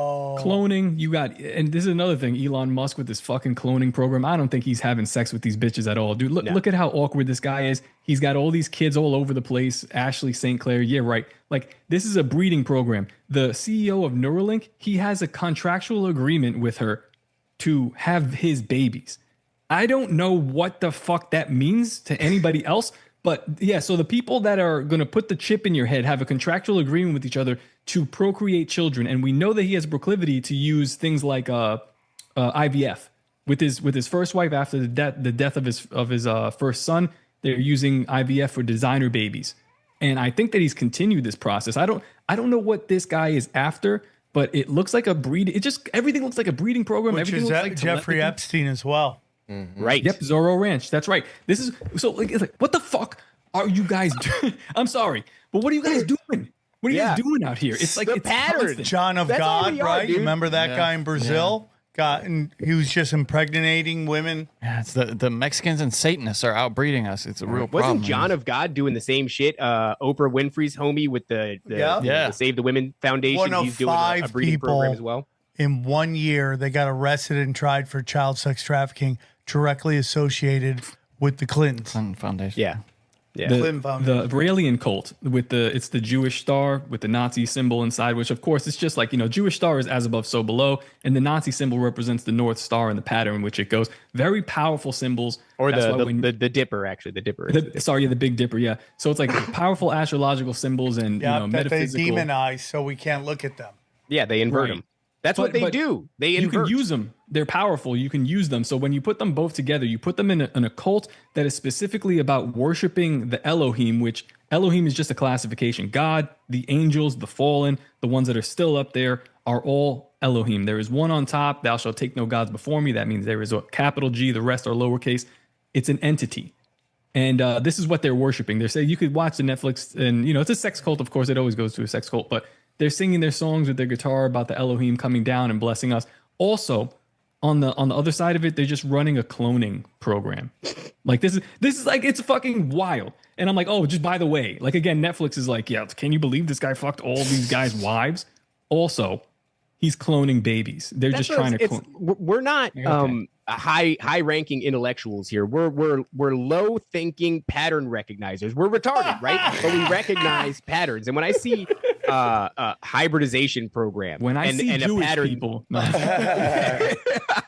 I see the Jews, when I see the hybridization program, appearing in so many different instances, when I see the channeling of entities that are warning about calamities in so many different instances, when I see children who are subjected to some form of trauma and they're disassociating and they're coming up with magical psychic powers in so many different instances, I'm recognizing these fucking patterns. It's the same thing, dog. It's all part of the same thing. I think we're getting ready to be served up like this great big narrative. We're constantly like that's the frustrating part. And thanks for having us on, because like, I want to put this out there, not as like, this is our research, like don't fucking touch.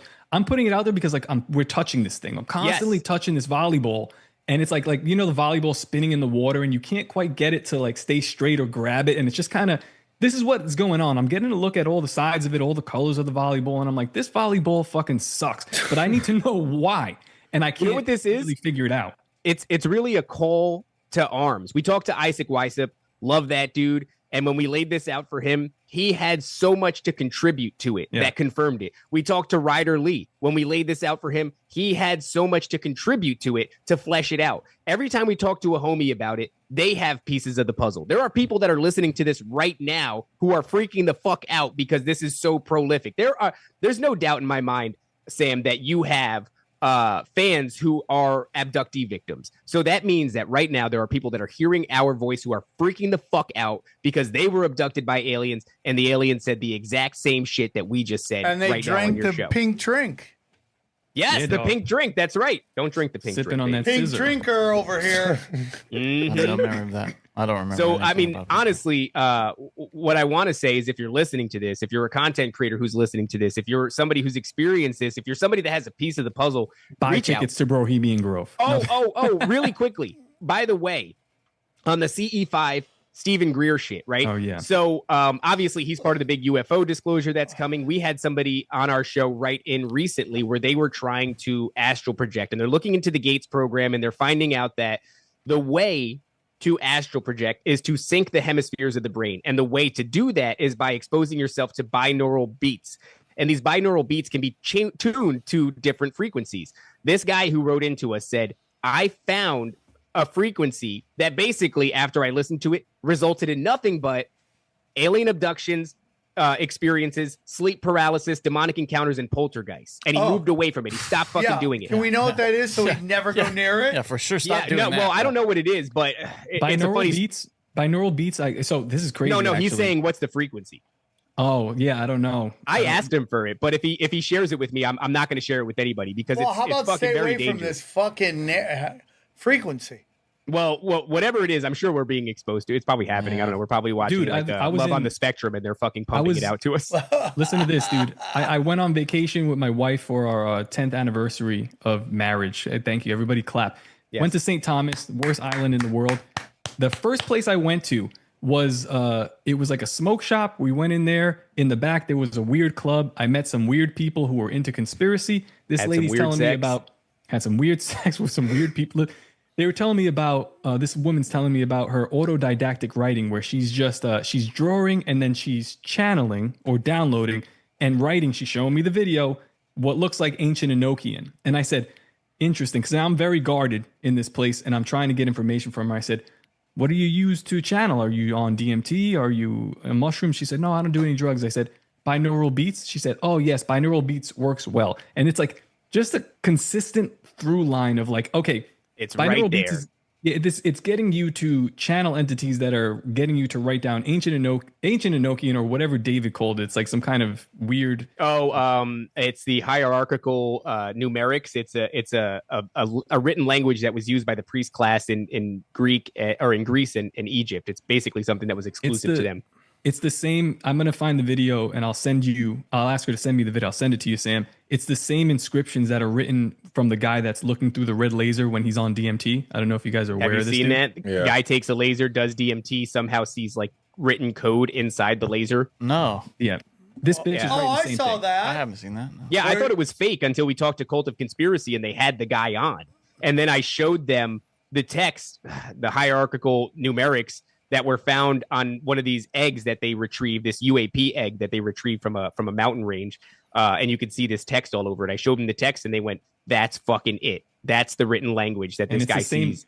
It's the same thing on this. Again, go to a random island, random place and meet random person. And of course, this is what I'm presented with. It's just like, it's everywhere. And it's like, I guess I'm calling it now. Like, would you say this is something that Ryan Bledsoe does?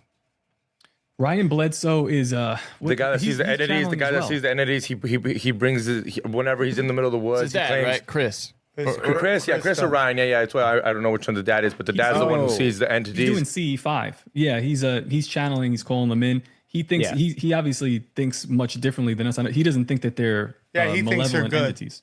Yeah, he thinks they're the good guys because they're really good. Well, he is praying to Jesus when and thanking Jesus for them and calling on Jesus to bring them down. So, well, check this out. What's interesting about that CE5 app is that, like I said, this guy that we talked to, he found out that binaural beats of a certain frequency result in poltergeist, alien abduction activity, and demonic encounters. Right.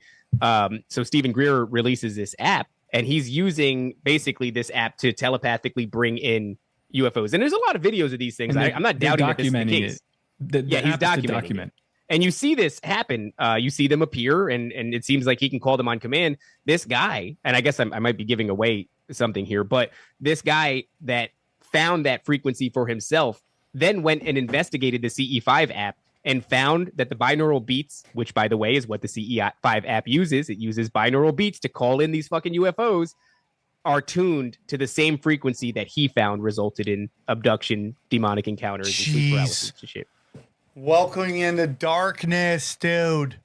Like, so this guy was just doing Molly all weekend, just tripping his balls off, and he's like at a place they got Moloch and everything. I go, bro, it's insanity. If you go all the way back to Haight-Ashbury, it was just a free range. Well, that turned out well for all those people. What do you mean? Well, no, but if you study it, they were all doing amphetamines and psychedelics, each other, yes. And now all that corporations do, and particularly CEOs, they're all microdosing and they're on Adderall. Yes. Dude, by the way, Dr. Jerry Marzinski, who we talked about earlier, he said that in his experience, because he dealt with schizophrenics in a prison system, a lot of them obviously being addicts, he said that the number one drug that he found emulates the symptoms of schizophrenia, meaning, access to you and your psyche by these entities, these voices, is methamphetamine. He says, unlike any other drug, it kicks the door open.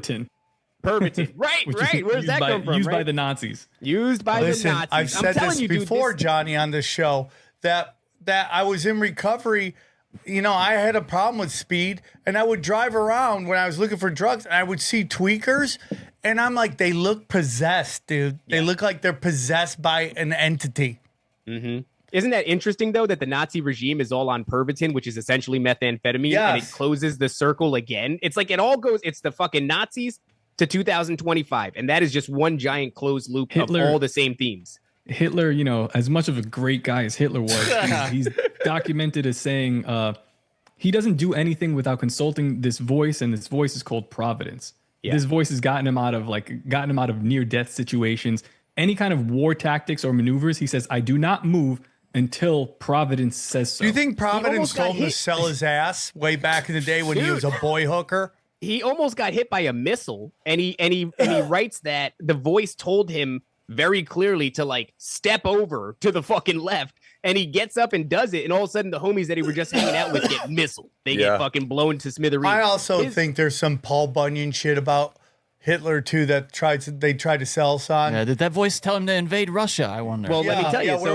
I tend to believe the voice thing because Providence is, it's used to describe God's universe, right? Like the immaculate nature of God's universe. But in Greek mythology, they attribute that creationism to Zeus. So Providence is associated with Zeus. And if you look at the Nazi regime, they're surrounded by Zeus iconography, right? Like obviously the lightning bolts and obviously the eagle. Do a quick Google search. Anybody can say, what's the number one animal associated with Zeus? It's the fucking eagle. It's so crazy when, it's like, I'm all for like, like the Kanye song. It's fucking hilarious. I love the message it sends, but then people get real serious and they're like, and that's why we should all hail Hitler for real. That's why I fucks with Hitler. Hitler was an occultist, dude. He was a scumbag. Yeah. He was a British spy. He was deeply obsessed with finding all these artifacts, these occult artifacts, and they had a tremendous Holy Grail, collection, Spear of Destiny. And then you get into Thor with Marvel. We've had JT loves JC breaking that down. That basically Thor is Zeus.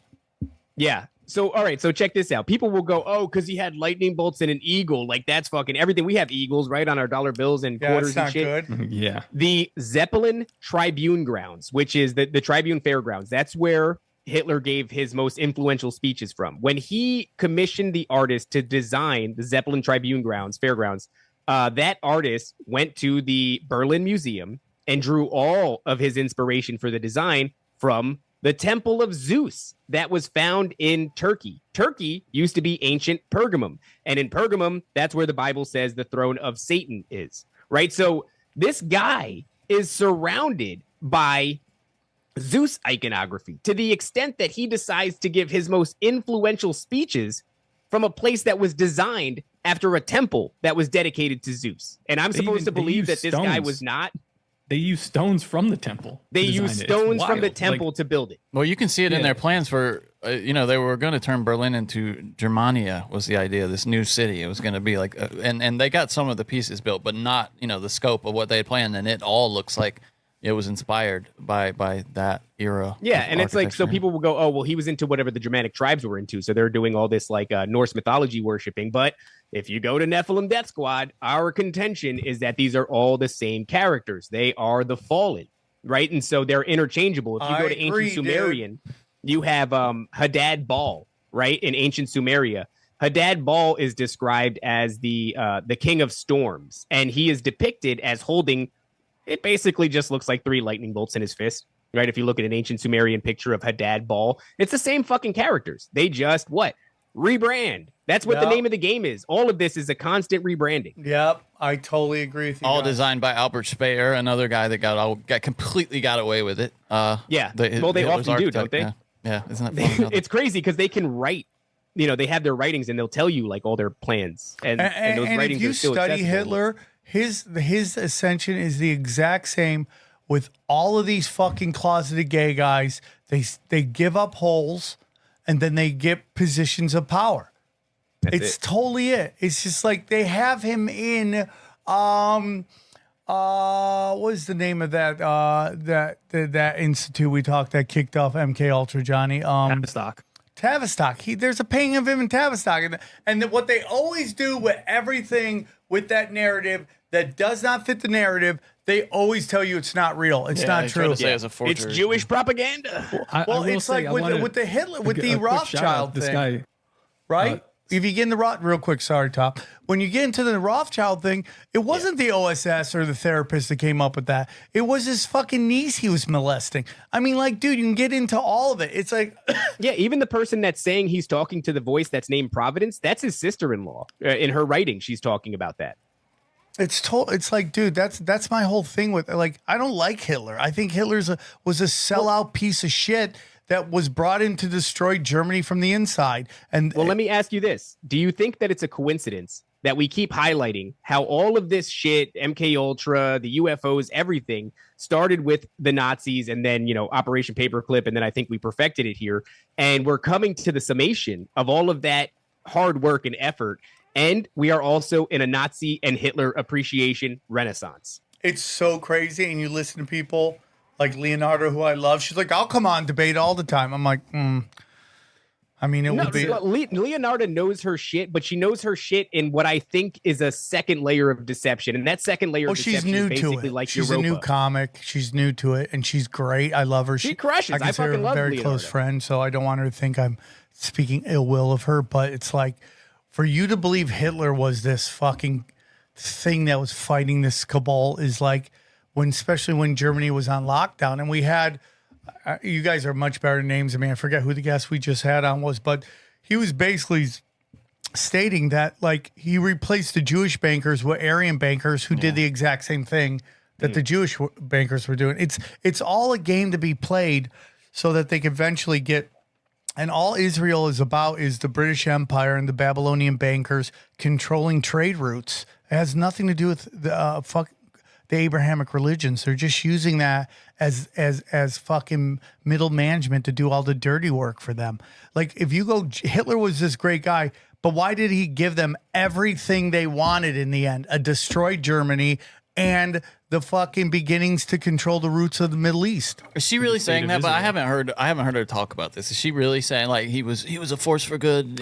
I don't want to put words into her mouth because she's my friend. I don't want her to think this is speaking ill will of her because I love her very much, and I'm a big fan of what she's doing. But you've heard what she said. But we've had discussions on it, and she has said she will come on and debate people.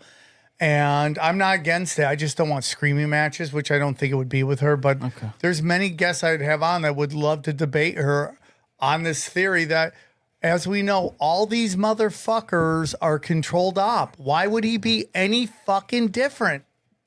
I think the question that people need to ask themselves is like, is he a good guy? And I don't jump to that narrative, man. This is like, you're talking about the 30s. We don't know this person. We don't know anything about them. Sometimes they're all bad guys. There's no good guys. They think it's binary, good versus evil. Maybe it's just evil versus more evil. Well, I would say that we've been programmed to want a strong man right now. Yep.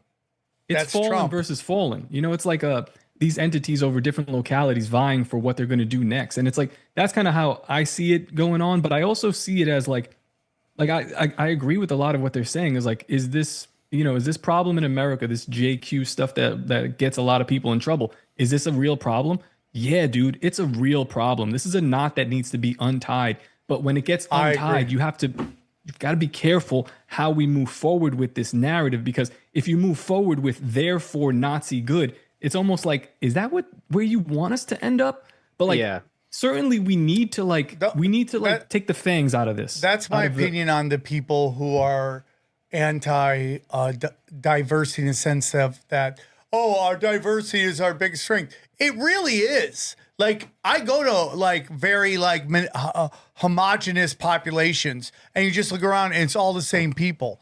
When you come and the food sucks. Yeah. When you go to LA, it's everybody. When they weaponize it, that's when the problem comes. Yes. When you know what it is? It's like, if you have all these different ethnicities and cultures in one place, that's fine. We could all get along, but it then results in a lack of cultural cohesion. And if you're talking about the fabric of America, convincing people to hold on to their old, come here from another country that sucked, and then set up shop here as the country you just left. No, it's like why I don't know Armenian is because my great grandparents came here, and you were meant to assimilate into the culture. You can bring your things in, but you're supposed to add it. You're not supposed to exclude what was already here. And that's the weaponization I'm talking about. When you weaponize, when you're like, I remember meeting when I was very young in comedy, me and Brett Ernst were headlining the La Jolla Comedy Store, and two sisters came over. One sister was drop dead gorgeous, and one was not. But it ended up ending bad for everybody because all they kept saying was like, they were born here in America. Mexico, I love Mexico. Mexico's the greatest. Mexico's better. Mexico this. Fuck America. I'm like, then why don't you go to... Then they would tell me stories about going to Mexico and being treated like shit until they found out they were Americans. And I'm like, then why don't you go there? It's Adam Carolla talks about it all Don't the let time. Cat Stevens find out about you saying that. Did you see that rant he did during his show? What? Cat Stevens going off on those people who were talking about how much they love Mexico during his show, and he just lost it. It's like, go back to Mexico, motherfucker. Yeah, Cat Stevens is all over. He's one of the greatest singers you'll ever be blessed to hear. Was deep into Islam, dropped that. Now he's like, it's a wild scene though. He had like 5 hot half naked chicks he's in the round. First of all, he's doing a show in the round with like 5 hot chicks just around him. There's a bunch of like brass statues on. He's all over the place. Dude. That's what happens when you're too famous too long. You just can't relate to anybody. But there is something about coming here and just creating what you ran from. Yeah, like Sharia law. Like these people don't want to come and institute Sharia law. Dude. But Mexicans do that to a point, and ethnic groups do that because they come here and they get those half of wages because they're cheap labor, and they all have to live 90 people to a fucking apartment. Yeah, it's miserable. And then the media tells them that the white man is their fucking problem. But they're not also like, because they can't speak the language, they end up being ostracized in some weird way. But my family came here. My family came from Armenia after the genocide and set up shop and assimilated in. You have I just want to say that. to people, like, if you don't think that that's a valuable thing to assimilate, if you look at American culture like a fabric, right, the fabric of American culture, and it's a very strong fabric and it's hard to rip it. If it gets ripped apart, then America falls, right? If you don't have cultural cohesion, then what you end up with is a bunch of fucking holes in that fabric. Yeah, and then anybody that seeks to subvert you comes along and they got a leverage point to stick their fingers in and rip that hole apart. That is the entire purpose of that. Well, I think what was crazy is my parents. On top of your neck. My parents got their citizenship, the test, and they had the option to take it in Spanish. Even I was like, come on, that's got to be in English. My dad was gonna have a hard time. He took it in Spanish, but I was up there where I was like, dude, come on, you've been here for how long? Simulate in. You can root for Mexico. Like, I'm happy when Italy does well, and I root for Armenia and anything. But I'm American, dude, and these like that fucking dumb bitch who was in like Luging or whatever. She's from America. Her family ran from China. She was the #1 female loser out there, and she represented China. That's treasonous. Get the fuck out of here. Go live in China where they fucking killed all the females. Top, what'd you want? I was just gonna say, like, because it gets into like weird racist territory, but I'm like, how come these guys are like preserving their bloodlines to the point of inbreeding mental retardation and physical retardation? But like, we're, every time I see a commercial, it's like it's a black guy, a white girl, Chinese baby or some shit. It's like something's weird about that, and I don't know what that means. It's subversion, dude. It's subversion. Dude. I was on a fucking cruise and they have whatever they have, running. It's like cable television. I don't have cable. I don't know how they have it on the cruise. We're in the Gulf of America, by the way. Gulf of America. And we're still getting this reception, right? But I'm watching this. I never watch cable television. I'm watching this and it's like you're watching Naked and Afraid. They go to a fucking commercial break and all of a sudden it's an ad for pharmaceuticals, and it's like, do you have eczema? Take this fucking thing. It might give you ass cancer. You might have a stroke. You might go blind. You might shit your pants, but whatever, it's good for you. And in the video, as they're listing off all of the horrifying symptoms, it's people holding hands and skipping, but the people are always, every single fucking time, morbidly obese or a cultural mix. It's a black dude and a white chick, or it's a lesbian couple, but it's a white chick and an Asian lady. It's the most insane propaganda, and I'm looking at this and I'm laughing. And then what comes on right after that is like, hey, fucking download Chime or the Dave app and borrow money. Money. So it's like, take pharmaceuticals, borrow money. Take pharmaceuticals, borrow money. I'm like, what the fuck is this? No, and 100%. All of the people.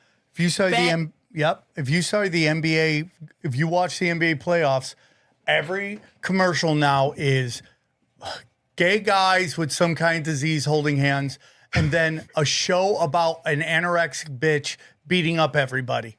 That is every I love fucking those. commercial. That's my favorite.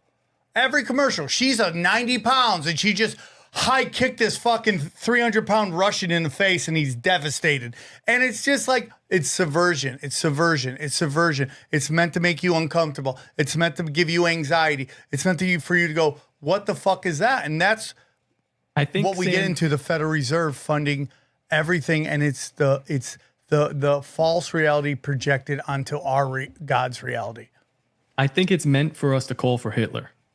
Yeah. No shit. Honestly. That's not, dude. That sounds like a joke. I fucking think like, he's right. It's Nazi shit, and we're like, just I mean, it would be a nice clean transition right back into Nazi Germany, where they were whatever they were doing, they stopped in the 40s. Pick it up right here. That's what it feels like to me. How often do you hear espoused nowadays? Yes. Weimar, what is it? Solutions, Weimar conditions Republic. require Weimar solutions. I think we were engineered to get to this point where we could be sympathetic to the rise of the Nazi regime once again. I know that sounds fucking crazy. I don't think it sounds crazy at all. I hear people saying all the time now, to a disturbing degree, that we need a single strong man leading the country all the time on Twitter. And the crazy thing, Johnny, I think we do, right? Like, it's like, well, what's the solution here? Like, they've even put me, knowing all this stuff. The last time I was on with you guys was the election day, and I was like, I'm going to vote for fucking Trump, because I was like, this has just gone too far. And I know that this is like a psyop on a psyop. We were on the show previously talking about how we think he faked the shot on himself during that assassination attempt. But I'm like, enough is enough already. Like, I can't raise kids in this shit. Like, we have to put the brakes on. And it's like, you're making me beg for a solution that is not ideal, but I have to take it. No, you're totally right. We're basically having the Nazis. We're begging the Nazis to save us from the Bolsheviks. And it's the same. What do we do? Right? What do we do, Sam? Like, how much longer can we actually sustain this? Like, if you have your boot on, if you're you have doing the it, boot dude. on my Your neck, show is doing it. That's how you win. You Well, show look, people I brave think enough that you can talk about we it, talk about and how then you plant the little Jesus seed. Christ is the way, the truth, and life. No, the you have truth, to focus on him. the plant of doubt in their head grows, and then it becomes undeniable to them. And every one of my friends, and like I have great friends who are the biggest names in comedy, and they all say to me, "You were right about everything. You were right." And I used to get in arguments with these people, loving arguments. I would never like lose a friendship over any of this shit, but they've pulled me aside and go, "You were right about fucking everything." And I go, "Yeah, dude, I'm still ostracized. I'm still hated on YouTube. I'm still hated in this fucking town because I shit in their birthday cake." Talk to Aaron Cater any lately? He's the only one. Yeah, we do. Really? Is he? Yeah, is he coming to you like connected. that? He went That's off great. to do his own thing. But yeah, we was a good one. We Yeah. talked and we buried the hatchet. That's good to hear. it's such a hard line to walk. And I thank you for this fucking show, man. I've been listening to the show since Wake Up, Aaron, like back in the day. And it's like, it taught me like a lot of like you learn shit, and then I go and I yell at my coworkers or my family. I was like, "Don't you know that the moon is fake?" And they're like, they walk away from me, and I was like, "That's not how we do it." And then but I'm able to go back, luckily, before I like had like any sort of a platform, and like practice how to talk to people about this stuff, because it's like, it's important that we do talk to these people, but express it in a way. And it's like sales. It's tricky. Yeah. I use comedy. Yeah. I use sarcasm. I often don't. I can't tell people my motives for what I want them to think or where I want them to end up. But like, dude, honestly, like that's what we have to do at this point. It's like, You know what the guerrilla most warfare. powerful thing is, Top? Is when I present somebody an idea that I know is true and they push back on it, do you know what the most powerful thing to say to them? I swear to God, it works every time. Okay. Maybe you're right. That's what you want to Like, oh, you believe. think that? Okay. And then they get like, what? Because what they're looking for is the war. Combat. They feed off that fucking war. And when you don't want to fight them, they're like, well, how come you don't want to fight? And then they start to listen. But the biggest thing, I'm done convincing people. This episode, the last episode we did, 99% of the population is not going to understand the things that we are saying right now. Correct. And but to the add key to the is- things that they're not going to understand, by the way, I've been thinking I about suck my this. cousin's dick. Suck my cousin's dick. Bro. Sometimes you suck your cousin's dick. He's a wonderful guy. I've been thinking about this. This isn't a popular line of thought at all, but it's like, why are they warning about a coming calamity? And why is it a polar shift? Why is that such a big deal? Is that really going to happen? And should we be worried about that? And then I realized, like, what if I believe at the root of this is all the fallen. And what if they're trying to avoid judgment? What if they're trying to avoid the tribulation? What if that's what and I'm not saying that that's what this is, and it kind of almost sounds doom and gloom, but it's like, we're trying to slow this train down on the tracks. We're trying to turn it around. We're trying to tell people some shit. So, I mean, I'm not trying to wake anybody up. I'm just doing this for the love of the truth. That's why I do this. But what if that's what it is, dude? Like, we're talking about something that could flatten all the mountains and submerge all the islands and change the face of the earth. You know, we're talking about something that looks a lot like the way that the tribulation is described. And I've just been thinking about that lately. Like, what if that's what the fuck this is? What if we're rearing up on actual end times? And I know everybody always thinks shout out to Ed Mabry, because I know you guys are. I like the little season topic as well. But yeah, that's like to me, what David just mentioned there, the biblical prophecy of like every mountain being flattened. It's not a joke. Every mountain being flat, every range being destroyed, the earth unrecognizable. That's not the case right now. So there are a couple of things that fall flat, but I think maybe you might be able to shine some light on that stuff. Yeah, he's supposed to come on and talk about it. Guys, you crushed it. We had 2 incredible episodes today, and they were great. Food, great nourishment for our minds. One more time, Brohemian Grove, and then push anything you guys want. Guys, go to Bro Grove. That's what it is, brogrove.com. Or Top Lobsta. Yeah. Look at that. And Top Lobsta. Yeah. We got Nephilim Death Squad, Dangerous Retards. Anything else? Fuck, man. We do a lot. Tower Gang, obviously. Very important. Okay. We started off talking about Toad. Tower Gang is going to be on tonight, and I don't know when this episode is going to air, but it's every Wednesday. Nephilim Death Squad is like, that's where we like preach to the masses about this kind of stuff, like more serious. And Tower Gang has been the vehicle for moving culture in a very weird way. A lot of people don't like it, but it's effective. It's important. And it's our burden. It's very important. It's our burden. It is. It is. And it's like you need to have the woke and you need to have the fucking scorchers, because they balance each other out into this nice medium of like where we need to have. I've always said this. We need to live in a conservative culture with an old school liberal rebellion. It's not, it can't go the other way around. We've already tried it. You had all your shots. You were given everything you wanted to fucking do, and the wheels fucking fell off. Okay? We need conservatism with the liberal rebellion that allows fucking outlaws to flourish, and that's how it needs to go. And if, again, society needs to have 4 things in order to function. It needs to fucking outlaw stealing, unnecessary violence. We must protect children at all costs, and we must shame lying. And one side has been trying to erode 3 of those, all 4 of those at all costs. And those are the people that we must, those are the Bolsheviks, and they want you to fucking have a Nazi view of how to take them down. And I think at the end of the day, love is all of it. Guys, great show. Great show. Thank you, brother. Thanks for having us, man. You guys are some of the best guests we have on the show, and let's break it down. Damn! Yeah. Was that fire or pure fire? What'd you guys think? When do they come on and not bring fire? Yeah, then the Nephilim Death Squad guys are the best. The Tower Gang is one of the best podcasts out there. They work, dude. Those guys work hard. They're always like doing live spaces on Twitter and stuff. I'm like, damn. They're hustling. Yeah. They went to the Sam Tripoli School of Hustle, and they know how to do it. Talk shit in mass volume. That's how we do it.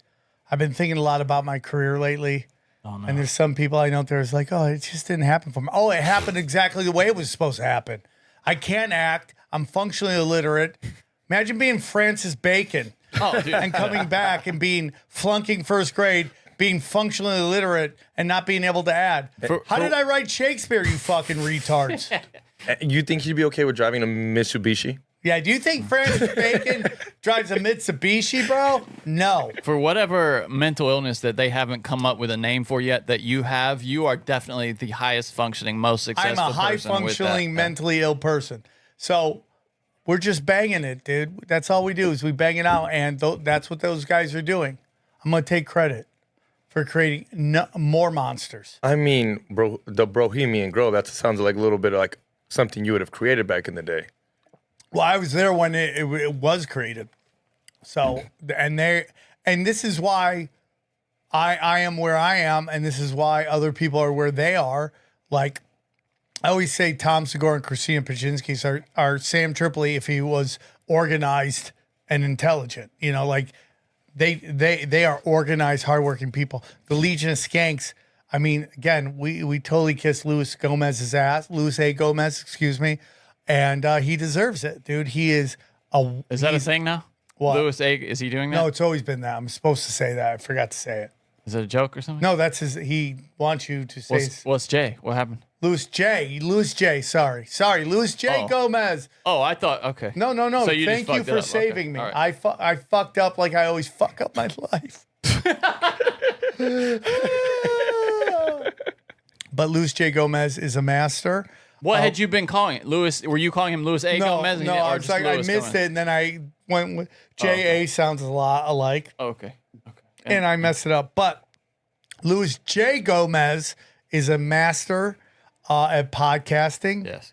And he knows how to create great brands, and he's really great at it. And it looks like the Nephilim Death Squad guys, the Tower Gang guys, are the same thing. They're doing. People have been talking forever, and yes, our friend Steve from I'm not going to fuck up his last name. Steve Poikinen did it with his Carnival, Third Eye Carnival, and these guys are doing it with Brohemian Grove, and it's going to be a huge success and a lot of fun, and that's why they're going to be successful, because they know how to create brands and monetize it and do it right. And this episode was absolute fire. I mean, dude, I really sometimes, guys, wonder if we will get to the point where we talked about it all. And the last two episodes made me think, no, it's an endless well that you will always learn something new. And the telepathy being the dark arts whispers, I mean, I never, ever thought about that. And it's so incredible, and it's so deep, and they're so knowledgeable and well-spoken about it, and that it was really an amazing episode. I mean, so many truth bombs being dropped right there. But, it goes back to, what I say all the time, Johnny doesn't believe, but You're gay. My psychic ability of calling out things before I know what they are. And I've been saying this for fucking ever. They have hardwired mysticism.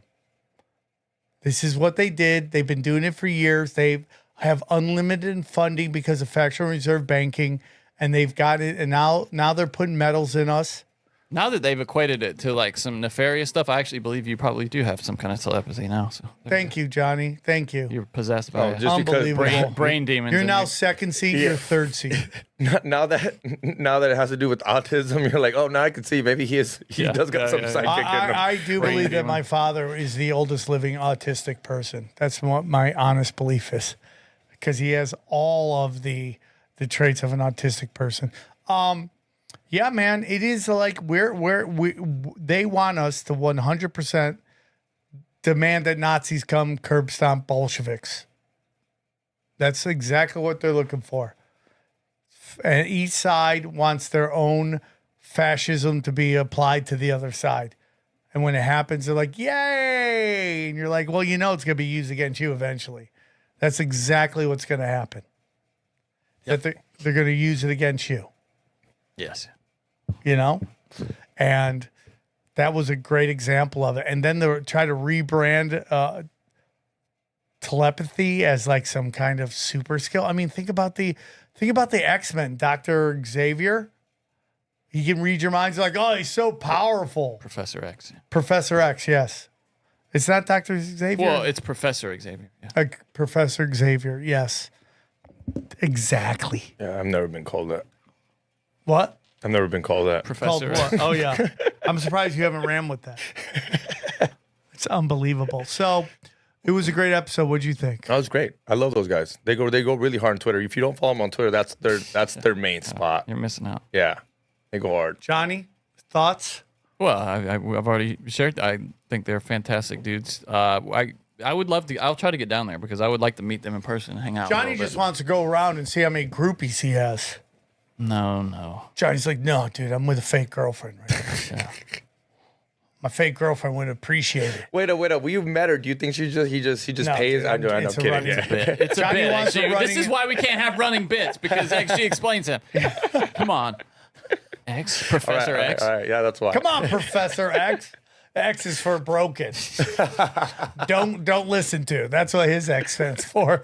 Don't listen to this guy. He doesn't know what he's talking about. He just did DMT and XG and Molly at a Moloch festival. Professor extremely retarded. Yeah. Extremely retarded. What is the X for? Extremely retarded. That's what it is. Dude, yeah, bro. Yeah. That's it. Yeah, those guys are great. And they're articulate and they're great at what they do. And Daddy creates monsters. I mean, dude, go through all the comics I made. That I did make, obviously. They worked very hard. I love it. Let's admit it. It's Joe Rogan made, okay? But I put them on their path. Yeah. Same thing with a lot of these podcasts. They get started because they love Daddy's show. You're the Harvey Weinstein of comedy. These What are you live saying? Have shows. an egg-shaped dick? Is that what you just said, Johnny? There's a lot of implication there. Yeah. Big time, Sam. Johnny, I don't like you. You're now fourth seat after Mark. Oh, Mark just got a hard on. We couldn't have Mark in the studio. He's too tall. She's Have to change all the There's lighting. no room all for the, Nephilims all the here? camera setups. Yeah. There's no Nephilim. Yeah, well, he sent us a text. He was really sensitive to our comments about James Comey and his height. You know, calling him a Nephilim he and was saying he's a sensitive freak. about it? Big old freak. Big giant freak. Well, they are Disgusting big tall old freak. freaks. Yeah. Anything over the national medium of what height is, okay? Median. Yeah, whatever that is. That's a different word. Shut up, Johnny. The point is, I'm Francis Bacon, okay? How are you questioning me? I wrote Shakespeare in another life. Shut up. All right? So, dude, anything over that, which I think is 5'8", is a freak. I'm sorry. You're a freak. The NBA is full of freaks. You're over 5'8". Yeah, I'm a freak. I'm over 5'8". We're all over 5'8". No, we're not Freaks. freaks. We're all freaks, Johnny. We're freaks. Nephilim. By the way, they broke down penis size. I'm right there in the middle. Thank you. Sweet. Wait up. Gee. There's a new study. Who, what, and I was what? about to Yeah, say, yeah. what, It's some around girl you met? 5.5 to 6 inches is the medium. And you can't make yourself believe that if you watch porn. You just can't. You're like they're all big. Well, I mean, if you only watch the NBA, you think everyone's 6'7" and above. Yeah, that's the problem, isn't it? It's those guys that really go down and bring down the average. You're like, who are those guys? Thank God for those guys. That's what I say. Thank God. The 1 inchers? There before the grace Oh my of God. At what point did you realize you had that? And you're like, I cannot. Oh, dude, we're working on telepathy. Why can't we work on bigger dicks? Absolutely. We need a pill for that before we work Not on even any a pill. telepathy. There should be somewhere nip, nip, tuck. And suddenly you got a fat hog. And then we're going to find out women don't love fat hogs. It's just a Well, dude, psyop. it's funny. I was going to talk about it on Broken Sim. I was just reading about how the Romans, you know, there's all the jokes about the Romans. The statues all have some tiny dicks, and they really did think. There's like this old quote from one of these old Roman guys talking about how if you follow my recommendations for life, you'll have a strong chest and a shiny breast and a small prick. You know, it was a good thing. Hi, do you want a small prick? Of course, we all do. Come on down to Daddy's Tiny Dicks. Do you think there was a negative to having a big dick back in the day? Yeah, no, Everyone shunned you were thought of as a brute, like a sort of an Yeah, uncivilized person. you're wrecking people's It was correlated with being a dumbass. God holes. Yeah, But my being thing stupid. is, the only people that would know were the girls you're fucking. You're not walking around naked. I understand that part if you're walking around naked, but if you're But just, you don't think guys measured their dicks at dick measuring contests back in the day? The moment you knew you could measure something, the first thing guys do is like, I had two Hot Wheels cars length of dick. Roman men kept their genitals and buttocks covered, so yeah, they wouldn't have seen. We used to be a proper species. Guys, real quick, go to samtripoli.com. Let me tell you about samtripoli.com. You don't have to worry about being gone one day. It's a decentralized website. And if you want to buy tickets to my show, it's very simple. samtripoli.com/events. On May 29th, I am in Costa Mesa. June 13th, I'm in Cleveland, Ohio. Oh, June 1st is another Comedy Chaos. Who knows how much longer that show will be going. Then the next night, June 14th, Pittsburgh, PA. Then we're going to be in San Diego. And guess what? We have a special guest dropping in at the July 19th, 9:30 show. That's right. The one and only Johnny Woodard will be there. Oh, I didn't. Okay. Yes. Johnny Woodard's going to be doing 5 minutes on how much I suck. And then August 1st, I'm going to be I will be, or Tinfoil Hat will be in Boston. And then the next night, we're in Brockport, Connecticut, and then Kansas City, and then I think we got one more on there, Tulsa, Oklahoma, and one more after that, Oklahoma City, and then Skankfest in New Orleans. So go to samtribly.com, grab all the dates.